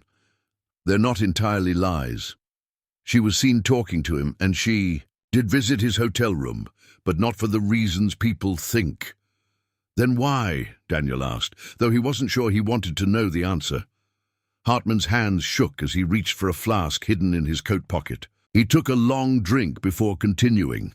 The man was selling medicine, claimed it could cure consumption and other lung ailments. Rebecca went to see him because... He paused, struggling with the words. Because I've been coughing up blood for months. She thought maybe his medicine could help me. The revelation hit Daniel like a revelation. Rebecca's supposed scandalous behavior had actually been an attempt to help her dying father. Her secretive meetings with the traveling salesman had been motivated by love and desperation, not impropriety. The rumors that had destroyed her reputation were based on a complete misunderstanding of her actions. "Why didn't you explain this to people when the rumors started?" Daniel demanded. Hartman laughed bitterly. "Because I was too proud to admit I was dying, too ashamed to let people know my daughter was spending what little money we had on Snake. Oil remedies for a man who'd already lost everything through his own weakness. And Rebecca never defended herself? She said it didn't matter what people thought as long as I knew the truth. She was protecting my pride, even while they were destroying her reputation."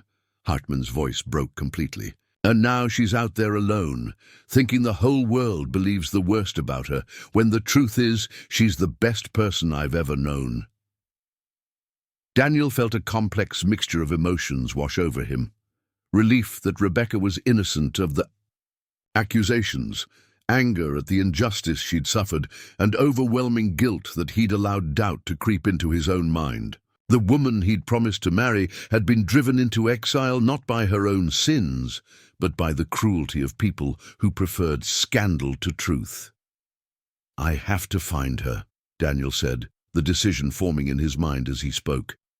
"I have to bring her back and set the record straight." Hartman looked up with desperate hope. "You'll really try?" "I'll do more than try," Daniel replied, feeling purpose flow back into his veins like lifeblood returning to a numbed limb. "I'll find her and bring her home, and then I'll make sure everyone in this town knows exactly what kind of woman Rebecca Hartman really is." But even as he made the promise, Daniel knew the obstacles facing him were immense. He had no money for travel, no idea where to begin searching, and no guarantee that Rebecca would want to return, even if he found her. The church was lost. His congregation was gone, and his reputation was in ruins.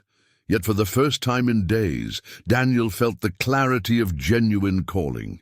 This wasn't about saving his ministry or proving his worth as a man. This was about protecting someone who had sacrificed everything to protect others, about ensuring that innocence wasn't punished while guilt went free. The storm clouds that had been gathering all morning finally opened up, sending rain against the windows like tears from a grieving sky. Daniel watched the water stream down the glass and made a silent vow to the woman who was somewhere out there in the darkness, alone and believing herself abandoned by everyone who should have protected her. He would find Rebecca Hartman. He would bring her home, and he would spend the rest of his life proving that her faith in human goodness hadn't been misplaced. But first, he would have to survive the confrontation that was already approaching his door as Morrison and his allies prepared to deliver what they believed would be the final blow to Daniel's stubborn resistance. The sound of multiple horses splashing through the muddy street made both men look toward the window. Through the rain-streaked glass, Daniel could see a group of 6 mounted men approaching the parsonage with deliberate purpose. James Morrison rode at their head, his face grim with determination, while the others spread out in a formation that suggested this was more than a social visit. "They're coming for you," Hartman whispered, fear creeping into his voice. "Morrison's been telling everyone you've lost your mind, that you're dangerous. Said you've been threatening people who oppose marriage."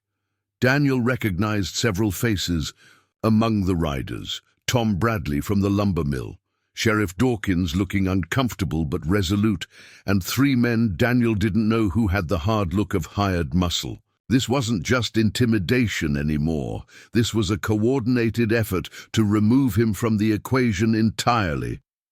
"Go out the back," Daniel told Hartman urgently. "You don't need to be involved in whatever's about to happen here." But Hartman shook, his head straightening in his chair with more dignity than Daniel had seen from him in months. "No, I helped create this mess by being weak and desperate. The least I can do is stand with you when they come calling." The front door burst open without ceremony, and Morrison strode into the parsonage, followed by his companions. Water dripped from their rain slickers onto Daniel's worn carpet as they arranged themselves around the small room, like judges preparing to deliver a verdict. "Reverend Crawford," Sheriff Dawkins said formally, though his voice carried obvious reluctance. I'm here on behalf of concerned citizens who believe you may be suffering from some kind of mental breakdown. There are reports that you've been making threats against prominent members of the community." Daniel felt a cold certainty settle in his chest. This was the final trap, carefully prepared and expertly sprung. "What threats? I haven't threatened anyone." Morrison stepped forward, his expression a masterpiece of false concern. "Sheriff, I think it's important to document exactly what the Reverend said to me in this very room 3 days ago. He threatened to make me pay for opposing his engagement to the Hartman girl. He said he had connections that could destroy my business." "That's a complete fabrication," Daniel said, but he could see in the sheriff's eyes that the accusation was being taken seriously. Tom Bradley cleared his throat nervously. He also told Mrs. Pritchard that anyone who opposed him would face God's judgment. She took that as a threat against her and her family. Daniel remembered the conversation, but not those words. Mrs. Pritchard had twisted his statement about divine justice into something that sounded like a personal threat. The careful manipulation was beginning to make sense. Each interaction had been designed to provide ammunition for this moment. "And now," Morrison continued, "with his intended bride having fled town rather than marry him, I believe the Reverend's mental state has deteriorated even further. He's become unpredictable and potentially dangerous." Sheriff Dawkins shifted uncomfortably. "Daniel, I've known you since you were a boy, and this doesn't feel right to me. But I've got multiple complaints from respected citizens, and the territorial governor has made it clear that law enforcement needs to take mental health concerns seriously." "Mental health concerns," Daniel repeated incredulously. "Jim, you know this is about Morrison wanting to acquire the church property and eliminate opposition to his business interests." One of Morrison's hired men, a scarred individual with dead eyes, stepped closer to Daniel. "Sounds like paranoid thinking to me, Sheriff. Classic signs of a disturbed mind, conspiracy theories, persecution complex, irrational behavior." Daniel realized with growing horror that Morrison had orchestrated this confrontation with the same methodical precision he'd applied to destroying Daniel's congregation. Every element had been carefully planned to create the appearance of legitimate law enforcement action, while serving Morrison's personal agenda. "What exactly are you proposing to do?" Daniel asked. Sheriff Dawkins looked miserable, but determined. "The territorial code allows for temporary detention of individuals who pose a potential threat to themselves or others due to mental instability. I'm authorized to hold you for up to 2 weeks while a proper evaluation can be conducted." 2 weeks? Daniel's mind raced ahead to the implications. 2 weeks would take him well past the church foreclosure, well past any realistic chance of finding Rebecca, and well past any hope of salvaging his reputation. By the time he was released, Morrison would have achieved everything he'd set out to accomplish.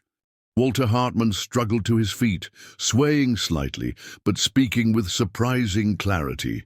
"Sheriff, this is a setup and you know it. Morrison's been planning this for days, spreading lies and manipulating people to create justification for what amounts to kidnapping." Morrison's face darkened with anger. "Walter, you're hardly in a position to judge anyone's mental state. Your drinking problem is well known throughout the county." "My drinking doesn't make me blind," Hartman shot back. "I can see what's happening here, even if these other men are too scared or too bought to admit it." Tom Bradley stepped forward defensively. "Now hold on, Walter, nobody's been bought. We're just concerned citizens trying to prevent a tragedy." "What tragedy?" Hartman demanded. "A man trying to help my daughter? A preacher standing up for what's right? The only tragedy here is good people being turned against each other by a man who sees everything in terms of profit and loss." Daniel watched this exchange with a mixture of gratitude and despair. Hartman's defense was brave but ultimately futile. The die had already been cast, and the outcome was predetermined. Morrison had maneuvered all the pieces into position, and now he was simply executing the final moves of a game Daniel hadn't even realized he was playing. "Sheriff," Daniel said quietly, "if you're determined to do this, at least let me gather a few personal items." Dawkins nodded reluctantly.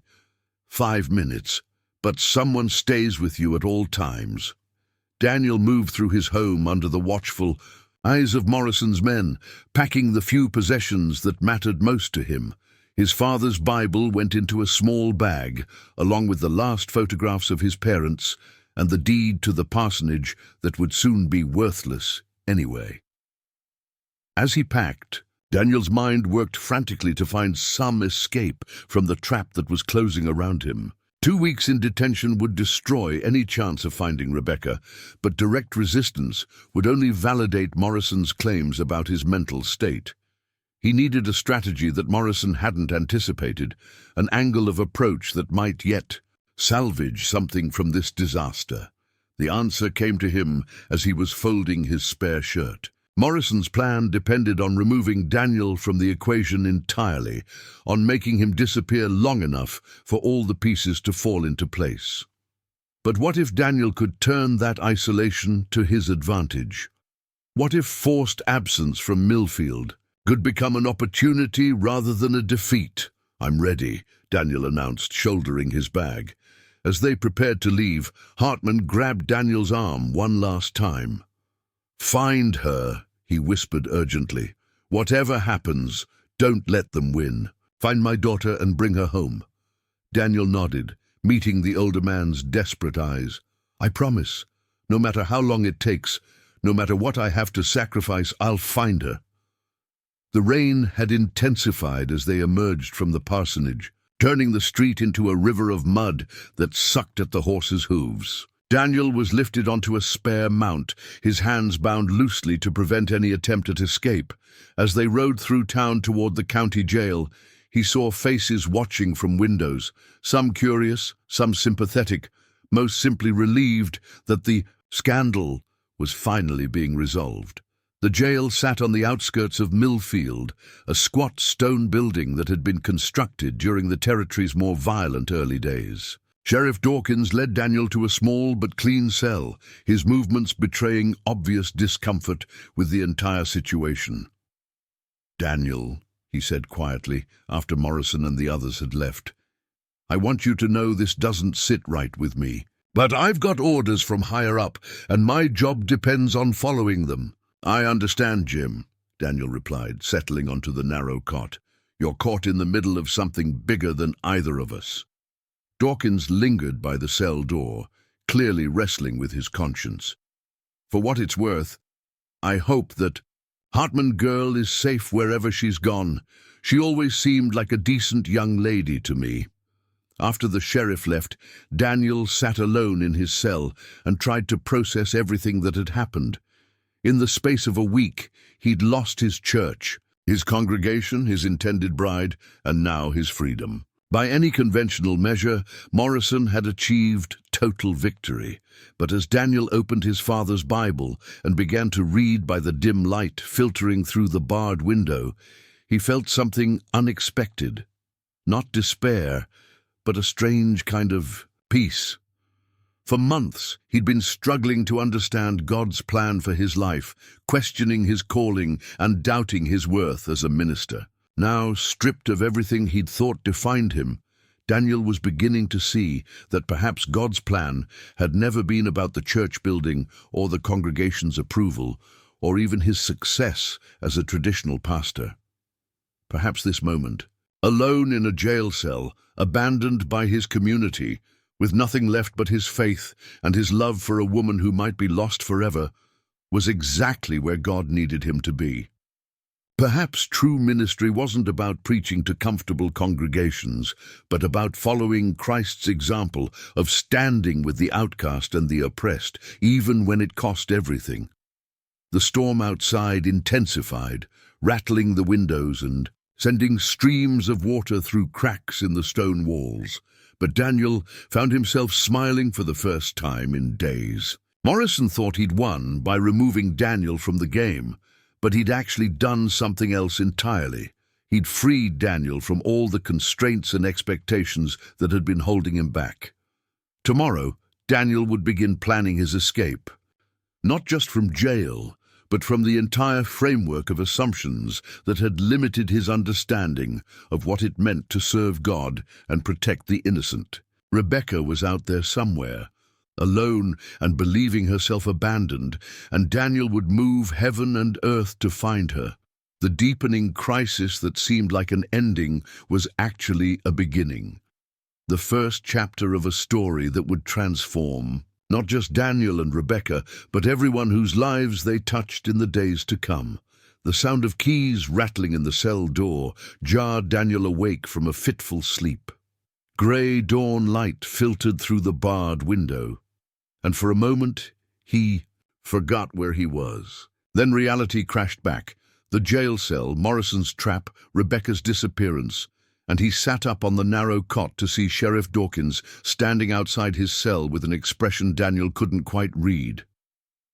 "You've got a visitor," Dawkins said quietly, unlocking the door. "Someone rode all night to get here. Says it's urgent." Daniel followed the sheriff down the narrow corridor, his muscles stiff from sleeping on the thin mattress. In the jail's front office, a familiar figure stood with his back to them, water still dripping from his rain-soaked coat. When the man turned around, Daniel's heart nearly stopped. It was Thomas Brennan, the foreman from the logging camp where Daniel's father had once worked as a chaplain. Brennan was a giant of a man, built like an oak tree, and known throughout the territory for his absolute honesty and fierce loyalty to those he considered friends. His weathered face bore the marks of a man who'd ridden hard through the storm, and his eyes held an urgency that made Daniel's stomach clench with worry. "Reverend," Brennan said, gripping Daniel's hand with crushing force, "I came as soon as I heard what happened. This whole business with Morrison and the jail, it's got to stop."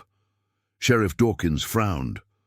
"Tom, I know you mean well, but this is official business. The Reverend's being held for evaluation, and there's nothing I can do about that." Brennan turned his piercing blue eyes on the sheriff with an intensity that made Dawkins take a step backward.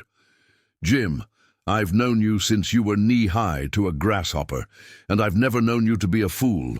But if you can't see what Morrison's doing here, then maybe age has finally caught up with your brain. Now see here," Dawkins began, but Brennan cut him off with a raised hand. "I'm not finished. I've got information about Rebecca Hartman that changes everything. And if you don't hear me out, you're going to have her blood on your hands." Daniel felt his heart stop. "What about Rebecca? What's happened to her?" Brennan's expression grew even more grim. "She's in danger, more danger than any of us realized. And every minute we waste here arguing about jurisdiction and mental evaluations is another minute closer to disaster." The foreman reached into his coat and pulled out a crumpled telegram, its edges worn from handling. "This came to the logging camp yesterday evening. It's from the railroad station master in Junction City, about 80 miles west of here."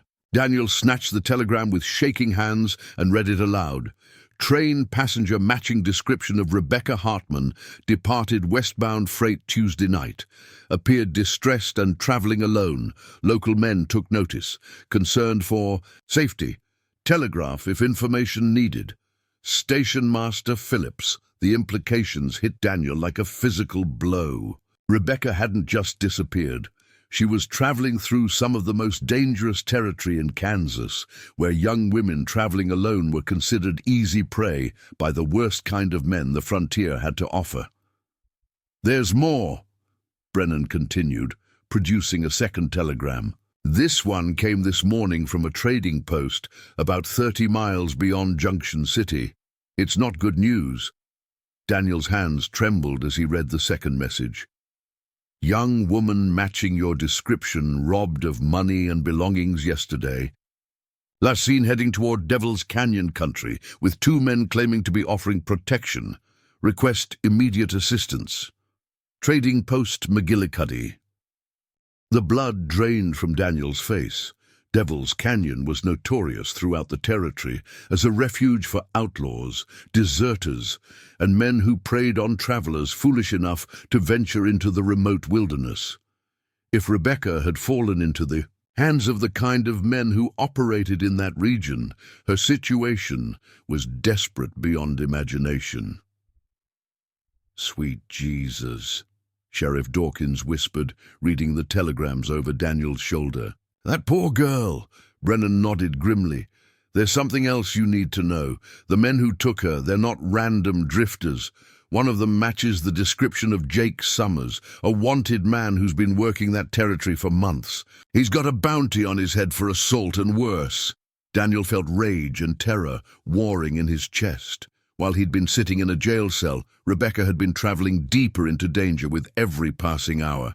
The woman he'd promised to protect was now in the hands of men who would show her no mercy, and it was partially his fault for not anticipating how desperate she would become. "I have to go after her," Daniel said, turning to Sheriff Dawkins. "Jim, you have to release me. Every hour we delay makes it harder to track them." Dawkins looked torn between duty and conscience. "Daniel, I can't just let you go. I've got orders from Morrison," Brennan interrupted. "Orders that were based on lies and manipulation. Tom, use your head. Does this man look like someone who's mentally unstable, or does he look like someone who's been set up by a man with enough money to buy whatever truth he needs?" The sheriff studied Daniel's face, seeing the desperate clarity in his eyes rather than the confusion of madness. Slowly, understanding began to dawn. "Morrison knew she was gone when he had you arrested, didn't he? He knew she was traveling alone into a dangerous country, and he made sure you couldn't do anything about it," Daniel nodded. "It was all part of his plan. Get rid of me, let Rebecca disappear into the wilderness, and then claim that the whole situation proved I was unfit for ministry. By the time anyone questions what happened, it would be too late to save her." Brennan stepped closer to the sheriff, his massive frame casting a shadow across the small office. "Jim, I've worked with rescue parties before. I know that country, and I know the kind of men who operate there. If we don't move soon, that girl won't live to see next week." The moral weight of the decision pressed down on Sheriff Dawkins like a physical burden. He walked to the window and stared out at the grey morning, wrestling with conflicting duties and the growing certainty that he'd been used as a pawn in Morrison's game. "Even if I wanted to release him," Dawkins said finally, "I can't authorize a rescue mission into territorial jurisdiction. Devil's Canyon country falls under federal oversight, and I don't have authority there." "Then don't authorize it," Daniel said quietly. "Just look the other way while two concerned citizens happen to leave town on personal business." Brennan grinned, showing teeth like tombstones. "I like the way this preacher thinks. Sometimes the best law enforcement is the kind that doesn't ask too many questions." Dawkins turned back from the window, his decision made. "Daniel, I'm releasing you into Tom Brennan's custody, pending further evaluation. If you happen to disappear while in his care, well, accidents happen during transfers." Relief flooded through Daniel like cool water on burning skin. "Thank you, Jim. I know this puts you at risk." "Less risk than I'll face if Morrison finds out I had a chance to save that girl and chose to follow orders instead," Dawkins replied, unlocking Daniel's cell.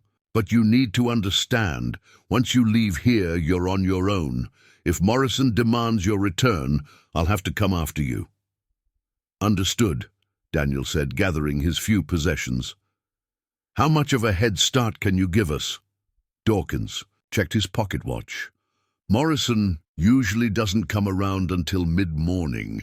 That gives you maybe 3 hours before he discovers you're gone. After that, he'll probably have a federal marshal after you within the day." Brennan was already moving toward the door. 3 hours is enough to get us well on our way. Daniel, do you know how to track?" "Some," Daniel replied, though his experience was limited to hunting small game around Millfield. "My father taught me the basics." "Good enough. The men we're chasing aren't trying to hide their trail. They don't expect pursuit. That works in our favor." Brennan paused at the door, his expression growing serious. "But Daniel, you need to understand what we're walking into. These aren't schoolyard bullies or even ordinary criminals. They're men who've chosen to live outside civilization, and they'll kill us without hesitation if they get the chance." Daniel met Brennan's gaze steadily. "Tom, 3 days ago, I was a failed preacher with a dying church and no purpose beyond. My own failures. Now I'm the only hope that Rebecca Hartman has of surviving this ordeal. If God brought me to this moment, then I have to trust that He'll give me the strength to see it through."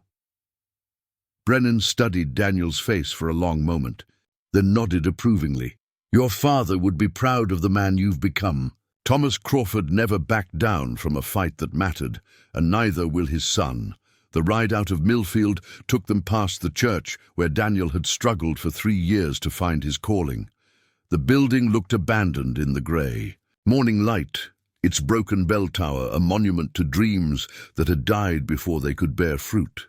But as Daniel looked at the empty sanctuary, he felt no regret. His true ministry was just beginning. They rode hard toward Junction City, following the railroad tracks that would lead them to Rebecca's trail. Brennan had brought supplies for an extended journey: food, ammunition, medical supplies, and winter. Gear that would be essential if their pursuit led them into the mountains. His preparation spoke to both his experience with wilderness rescues and his understanding of how dangerous their mission would be. As they traveled, Brennan shared what he knew about Jake Summers and his associate. Summers used to be a cavalry sergeant before he deserted during the Indian Wars. He knows the country, knows how to live rough, and he's got no conscience when it comes to hurting people for profit. His partner goes by the name of Collins, though that's probably not his real name. Word is he's wanted for murder in at least 2 territories. Daniel absorbed this information with growing dread. Rebecca, who had lived her entire life in the relative safety of Millfield, was now completely at the mercy of men who viewed her as nothing more than a commodity to be used and discarded. The thought of what she might be enduring made his hands clench on the reins until his knuckles turned white. "How do men like that operate?" Daniel asked. "What would they want with Rebecca?" Brennan's expression darkened. "Best case scenario. They plan to sell her to someone further west, maybe a mining camp or a cattle ranch where women are scarce and questions aren't asked. Worst case." He trailed off, but Daniel could fill in the implications. They reached Junction City by midday, their horses lathered with sweat from the hard ride. The station master, Phillips, was a nervous little man who seemed genuinely concerned about Rebecca's welfare. "She looked so young and scared," Phillips told them, wringing his hands. "I offered to wire her family, but she said she had no family. Left, paid for her ticket with coins and small bills, like she'd been saving every penny for months." "Which direction did she head when she left the train?" Brennan asked. Phillips pointed toward the western mountains. "The freight goes to Devil's Gulch, but most passengers get off before then. It's rough country, not fit for civilized folks." They picked up Rebecca's trail easily enough.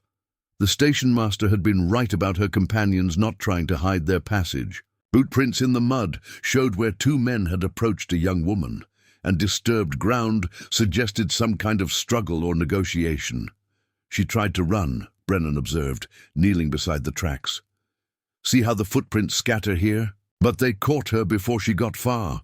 Daniel felt sick, imagining Rebecca's terror as she realized she'd fallen into the hands of predators. The brave young woman who had faced her father's desperation with such dignity was now completely vulnerable to men who would show her no mercy.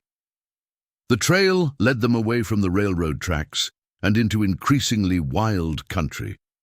Pine forests gave way to rocky terrain cut by deep ravines and hidden canyons where a man could disappear for years without being found. This was territory where federal law existed more in theory than practice, where survival depended on strength and cunning, rather than civilized behavior. As afternoon faded toward evening, they found the trading post where Rebecca had been robbed. McGillicuddy, the proprietor, was a grizzled frontiersman who ran his business with the help of 2 shotguns and a reputation for straight dealing. She was in bad shape when they brought her here, McGillicuddy told them, pouring whiskey that burned like liquid fire. Scared out of her wits but trying not to show it. The men claimed they'd found her wandering lost and were helping her reach safety. "But you didn't believe them," Brennan stated. McGillicuddy shook his head. "I've seen wolves in sheep's clothing before. These 2 had the look of men who make their living off other people's misery. But the girl seemed to think they were legitimate, and I couldn't prove otherwise." "What did they take from her?" Daniel asked. "Everything," McGillicuddy replied grimly. "Money, belongings, even the little locket she wore around her neck. Said it was payment for their protection services. The girl just stood there and let them do it, like she'd already given up fighting." Daniel's hands clenched into fists. Rebecca's locket had contained a photograph of her mother, the last tangible connection she had to her family. Taking it was an act of pure cruelty designed to break her spirit completely. "Which way did they head when they left?" Brennan asked. McGillicuddy pointed toward a narrow canyon that disappeared into the mountainous terrain. "Devil's Canyon. Once they get deep into that country, tracking them becomes almost impossible. Too many caves, too many hiding places, too many ways to disappear." As they prepared to continue the pursuit, Daniel realized they were approaching the moment of ultimate test. Everything in his life had led to this point. His failures as a minister, his intervention in Rebecca's situation, his imprisonment and escape. Now, he faced the prospect of venturing into genuinely dangerous territory to rescue a woman who might already be beyond saving. But as he looked toward the dark mouth of Devil's Canyon, where Rebecca was being held captive by men who viewed her as nothing more than property, Daniel felt a certainty that transcended fear. This was his calling, his purpose, his chance to prove that love and faith could triumph over the worst that humanity had to offer. The crucible that would forge his true character lay ahead in those dark mountains, where he would discover whether his commitment to protecting the innocent was strong enough to overcome impossible odds. The trail into Devil's Canyon wound through terrain that seemed designed by nature to hide the worst of human intentions. Towering rock walls rose on either side, creating a labyrinth of passages and dead ends where sound carried strangely and shadows fell even in broad daylight. Daniel and Brennan had been tracking for 2 days, following signs that grew increasingly desperate: disturbed campsites, torn fabric caught on thorns, and footprints that told a story of forced marches and growing exhaustion. On the morning of the 3rd day, they found blood. "It's not much," Brennan said quietly, kneeling beside the dark stains on a flat rock. "But it's fresh, maybe 6 hours old." He looked up at Daniel with grim concern. "Could be from a cut or scrape, but—" Daniel didn't need him to finish. They both knew that Rebecca's captors were growing tired of maintaining the pretense of protection. The blood could mean they'd begun the process of breaking her spirit more aggressively, or worse, that they'd decided she was more trouble than profit. "How much farther?" Daniel asked, though he dreaded the answer. Brennan studied the canyon walls rising around them. "We're deep in the heart of their territory now. If they've got a permanent camp, it's probably within a few miles. These canyons all connect eventually, perfect for men who need multiple escape routes." As they rounded a bend in the trail, the sound of voices echoing off stone walls made them both freeze. Daniel's heart hammered against his ribs as he recognized the sound he'd been praying to hear for days. Rebecca's voice, though strained with exhaustion and fear. "Please," they heard her say, the words carrying clearly in the thin mountain air. "I've done everything you asked. I've caused no trouble. Can't you just let me go?" A man's harsh laughter answered her plea. Let you go? Girl, you're worth good money to the right buyer. We've got contacts in California who pay top dollar for young women who know how to keep house and mind their manners. Daniel felt rage flood through his veins like molten metal. They weren't just holding Rebecca prisoner. They were planning to sell her into a life of slavery that would make her father's desperate auction look merciful by comparison. Brennan grabbed Daniel's arm, sensing the younger man's impulse to rush forward immediately. "Easy," he whispered. "We need to see the layout first. Charging in blind will get us all killed." They crept forward until they could see into a small clearing surrounded by high rock walls. The outlaws had chosen their campsite well. It was defensible, hidden from casual observation, and had only two ways, in or out. But that isolation would also work against them if properly exploited. Rebecca sat on a fallen log near the center of the camp, her hands bound in front of her, and her dress torn and stained from days of rough travel. But despite her obvious exhaustion, she held herself with the same dignity Daniel remembered from their first meeting. Even as a prisoner facing an uncertain fate, she refused to let her captors see her completely broken. Jake Summers was exactly what Daniel had expected, a big man with the hard features of someone who'd lived by violence for years. He moved with the casual confidence of a predator in familiar territory, secure in his control of the situation. His partner, Collins, was smaller but somehow more dangerous, with the quick, nervous energy of a man who enjoyed causing pain. "We should reach the buyer in 3 more days, Summers was saying as he checked his weapons.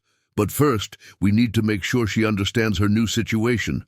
Can't have her causing trouble when we make the handoff." Collins grinned with anticipation. "I'll be happy to provide that education.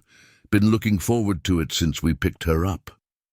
Daniel saw Rebecca's face go pale, but she straightened her shoulders and looked directly at her captors. "I won't be sold like livestock. I'm an American citizen with rights under the law." Summers laughed again. "The law doesn't reach this deep into the canyons, girl. Out here, the only rights you have are the ones we choose to give you." Brennan had been studying the camp's defenses while Daniel watched the conversation. Now he pulled Daniel back into cover to plan their approach. 2 guards, good sightlines, defensible position, Brennan whispered. But they're overconfident. They don't expect pursuit this far into their territory. "What's the plan?" Daniel asked. Brennan sketched the layout in the dirt with his finger. "I'll circle around to the north entrance. It's the one they're not watching as carefully. You create a distraction from this side, draw their attention, and I'll take them from behind." Daniel studied the rough map, understanding the desperate nature of their situation. "Tom, these men are killers. If this goes wrong, it won't go." "Wrong," Brennan said with quiet confidence. "Your father and I pulled off trickier rescues during the Indian Wars. The key is timing and trusting each other." As Brennan disappeared into the rocks to begin his flanking maneuver, Daniel found himself alone, with thoughts that seemed too large for his skull. Everything he'd once believed about his purpose in life had led to this moment. A confrontation with evil in its most basic form, where faith and courage would be tested against bullets and brutality. He thought about his father, who had never faced a challenge quite like this, but who had taught Daniel that true ministry sometimes meant putting your life on the line for others. He thought about Rebecca, who had shown him what real strength looked like when she faced her father's desperation with grace and dignity. And he thought about God, who had perhaps orchestrated this entire sequence of events to bring Daniel to exactly where he needed to be. The waiting ended when Daniel heard Brennan's signal, the call of a mountain hawk that meant he was in position. Daniel took a deep breath, checked his rifle one last time, and stepped into the clearing. "Let her go," he called out, his voice carrying clearly across the camp. The effect was immediate and dramatic. Summers spun toward the sound, his hand going instinctively to his gun, while Collins dove for cover behind a boulder. Rebecca looked up with an expression of shock and desperate hope that made Daniel's heart clench. "Well, well," Summers said, recovering his composure with practiced ease. "Looks like the girl's got a protector after all. You're either very brave or very stupid, mister." "Let her go," Daniel repeated, stepping further into the open. "This is between you and me now." Collins had found his courage again and was peering over his boulder with a rifle aimed at Daniel's chest. "Jake, this idiot's got to be alone. Nobody's crazy enough to track us this deep with just one man." Summers smiled with predatory satisfaction. "You hear that, hero? You're outnumbered and outgunned. Why don't you put down that rifle and we'll discuss terms like civilized men?" Daniel kept his weapon ready, but pointed downward in a gesture of apparent non-aggression. "The only terms I'm interested in are Rebecca's immediate release. Let her walk away, and you'll never see either of us again." "Can't do that," Summers replied, his hand resting casually on his gun butt. "The girl's worth good money, and we've invested considerable time and effort in acquiring her. But I'll make you a deal. You turn around and ride away now, and we won't kill you. That's more generous than most folks get in our line of work." Rebecca spoke for the first time since Daniel's arrival, her voice steady despite the fear in her eyes. "Daniel, you shouldn't have come. These men are dangerous." "I made you a promise," Daniel replied, not taking his eyes off Summers. "I said I'd protect you, and I meant it." Collins laughed harshly. "Real touching, this reunion, but the preacher's about to learn that good intentions don't stop bullets." That was when Brennan made his move. The big foreman came out of the rocks like an avalanche, his massive frame moving with surprising speed and silence. Collins never knew what hit him. Brennan's rifle butt caught him behind the ear and dropped him like a felled tree. Summers spun toward the new threat, but Daniel was already moving. The next few seconds passed in a blur of action that would replay in Daniel's memory for the rest of his life. Summers' gun cleared leather just as Daniel tackled him around the waist, driving both men to the ground in a tangle of limbs and desperation. They rolled across the rocky ground, each fighting for control of Summers' weapon, while Rebecca scrambled away from the violence. Daniel had youth and determination on his side, but Summers had experience and the brutal cunning of someone who'd survived by violence for years. The outlaw managed to twist partially free and bring his gun around toward Daniel's head. For one terrifying moment, Daniel found himself staring down the barrel of a Colt revolver while time seemed frozen in place.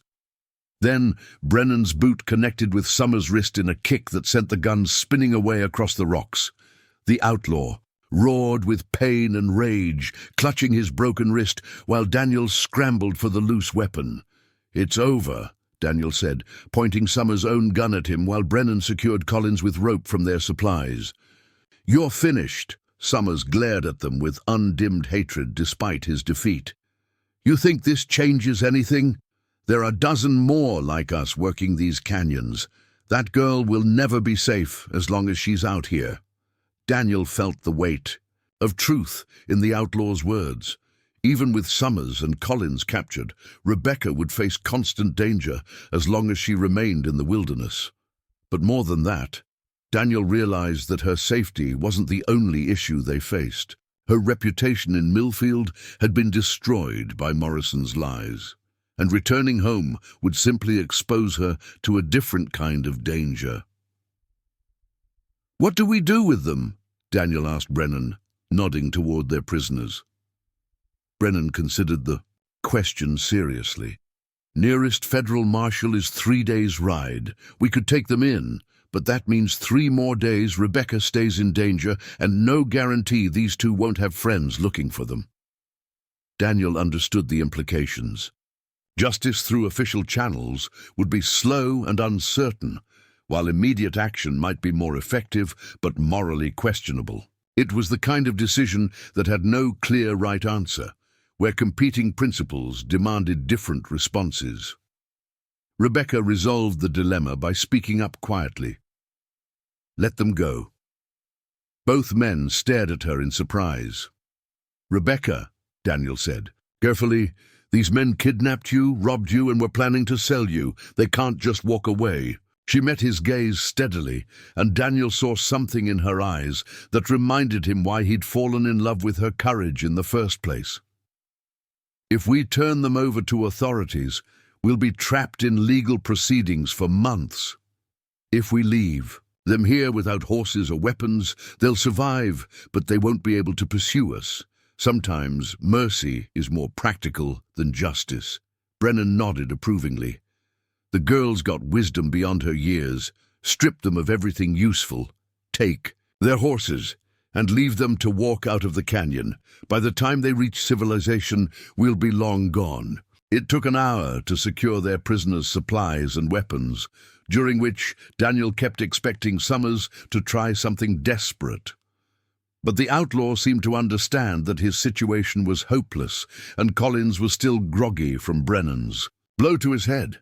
"This isn't over," Summers said as they prepared to leave him behind. "You can't run forever." "We don't have to run forever," Daniel replied. "Just far enough to start over somewhere new." As they rode away from the canyon, leading the outlaws' horses as pack animals, Daniel felt a transformation taking place within himself that went far beyond the adrenaline of successful rescue. The man who had entered Devil's Canyon was not the same one who was leaving it. The failed preacher who had struggled to fill his father's shoes was gone, replaced by someone who understood that true ministry wasn't about church buildings or congregational approval. It was about standing between the innocent and those who would harm them, about choosing love over safety, about trusting God to provide strength when human resources proved inadequate. "Where will we go?" Rebecca asked as they reached safer territory. Daniel had been thinking about that question since they'd left the outlaws behind. "West, I think. California maybe, or Oregon. Somewhere we can start fresh without the weight of other people's expectations." Brennan pulled up alongside them, his weathered face showing satisfaction at a job well done. "I know some good country out that way, logging communities that need ministers, towns that are growing fast enough to welcome newcomers without asking too many questions about their past." Rebecca was quiet for a long time, watching the landscape change as they descended from the mountains toward more civilized territory. When she finally spoke, her voice carried a peace Daniel hadn't heard since their first conversation. "I never thanked you properly for what you did back in Millfield, for seeing me as more than just a problem to be solved." Daniel reached over and took her hand, feeling the calluses that spoke of hard work and determination. "You don't need to thank me. You taught me what real faith looks like. Not the kind that's comfortable and safe, but the kind that demands everything you have to give." "What about Morrison and the others back home?" Rebecca asked. "Won't they come after us?" Brennan laughed, a sound like rocks tumbling down a hillside. "Morrison's power doesn't extend beyond Millfield County. Once we cross the territorial line, he's just another small-town bully with delusions of importance." As they made camp that evening, beside a clear mountain stream, Daniel found himself thinking about Walter Hartman. The man's desperate sale of his daughter had been the catalyst for everything that followed, but Daniel no longer felt anger toward Rebecca's father. Desperation made people do terrible things, but it also revealed the depth of their love for those they were trying to protect. "I need to write to Papa," Rebecca said, as if reading Daniel's thoughts. "He needs to know I'm safe, that I don't blame him for what happened." Daniel nodded. "We'll send word from the next town. Let him know you're well and that you've found a new life." The next morning brought news that would change everything once again. A traveling merchant passed their camp, carrying newspapers from Kansas, and the headlines made Daniel's blood run cold. "Millfield minister wanted for kidnapping," the banner read. Below it, a smaller headline added, "James Morrison offers reward for capture of dangerous fugitive." Brennan read the article aloud with growing disbelief. According to Morrison's version of events, Daniel had engineered Rebecca's disappearance as part of an elaborate scheme to extort money from her father. The rescue mission was portrayed as a kidnapping, and Morrison was quoted extensively about Daniel's obvious mental instability and dangerous delusions of righteousness. "He's turned the whole story upside down," Rebecca said, her face pale with shock. "Made himself the hero and you the villain." Daniel felt a familiar anger rising in his chest, but it was tempered now by hard-won wisdom about the nature of evil and the cost of fighting it. Morrison's lies would spread far beyond Millfield, making it dangerous for Daniel to practice ministry under his real name anywhere in the territory. "It doesn't matter," Daniel said finally. "Morrison can control the narrative in Kansas, but he can't control the truth. We know what really happened, and that's enough." Brennan folded the newspaper and tossed it into their campfire, where it curled and blackened like Morrison's version of reality. "Names can be changed, boy. What matters is the man who carries the name, not what people choose to call him." As they continued their journey west, Daniel found himself thinking about identity and calling in ways he'd never considered before.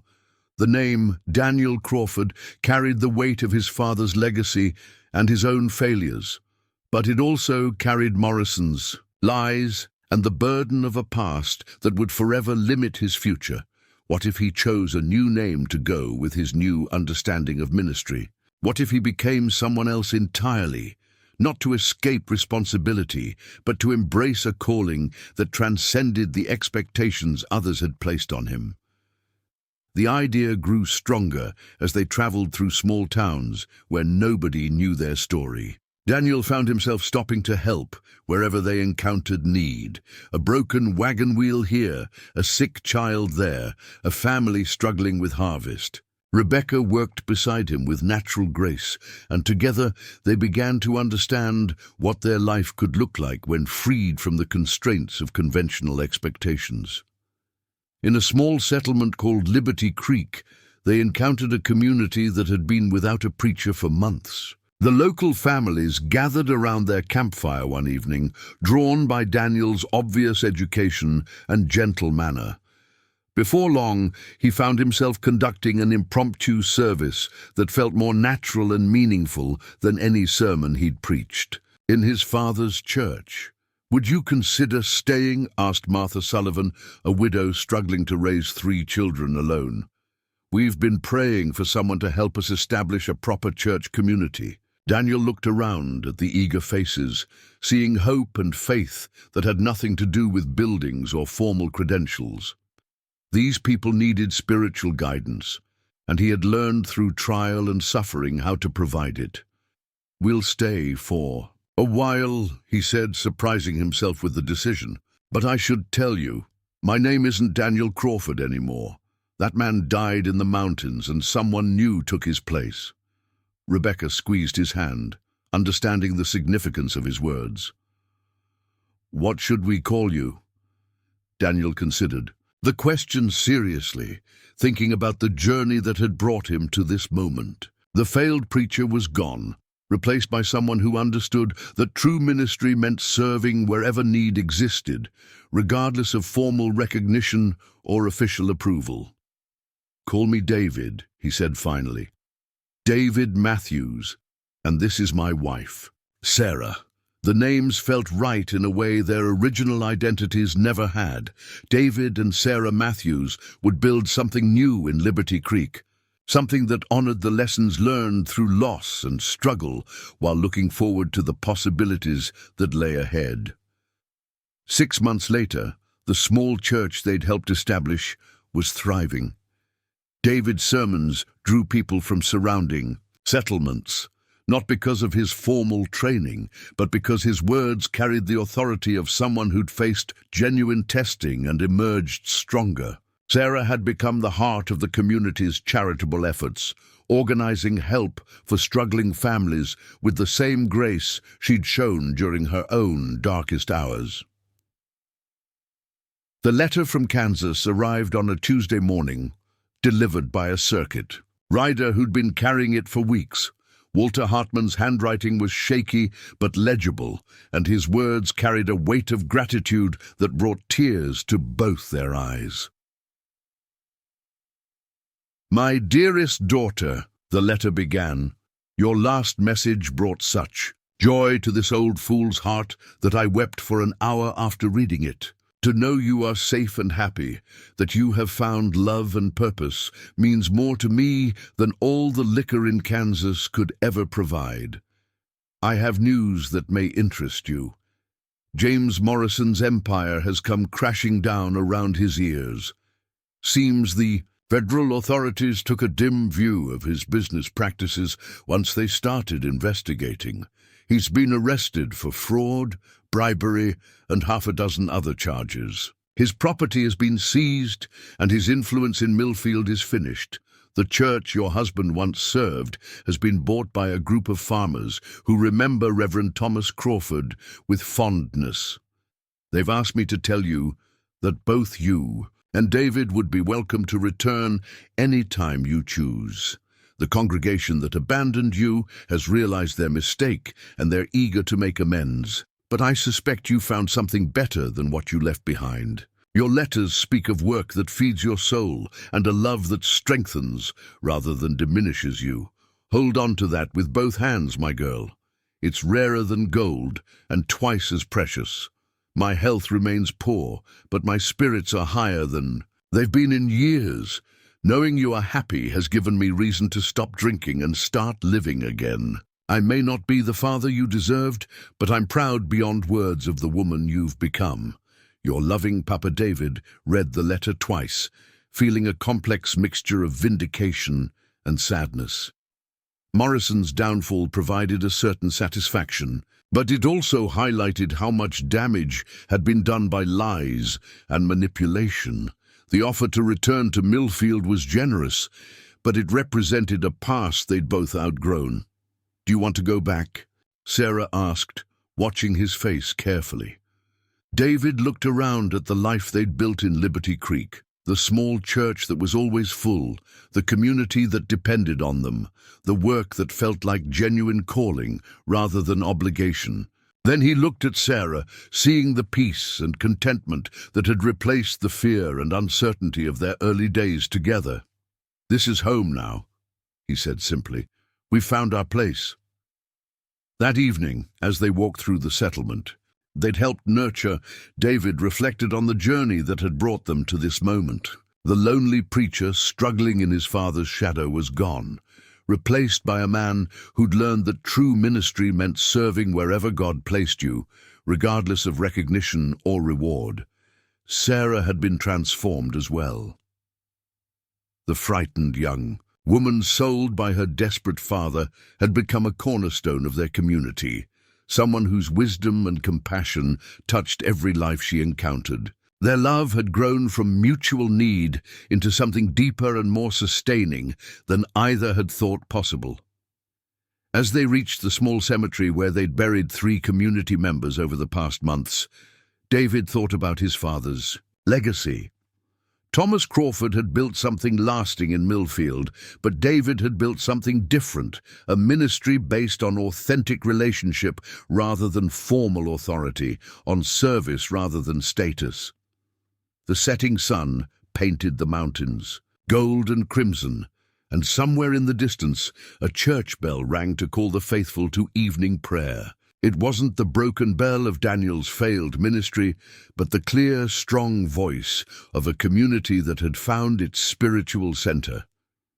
David Matthews and Sarah Matthews walked home together as the stars began to appear, their hearts full of gratitude for the mysterious ways that God had transformed their deepest trials into their greatest blessings. The heartless father who had sold his daughter to pay for liquor had unknowingly set in motion a chain of events that would touch dozens of lives and create a legacy of faith that would endure for generations. In the end, the preacher had bought more than a woman's freedom. He had purchased his own redemption and discovered that sometimes the greatest transformations come through the deepest struggles. Love had indeed conquered all, but not in the way anyone could have predicted it. The beginning of their remarkable journey. Up next, you've got 2 more standout stories right on your screen. If this one hits the mark, you won't want to pass these up. Just click and check them out. And don't forget to subscribe and turn on the notification bell so you don't miss any upload from us.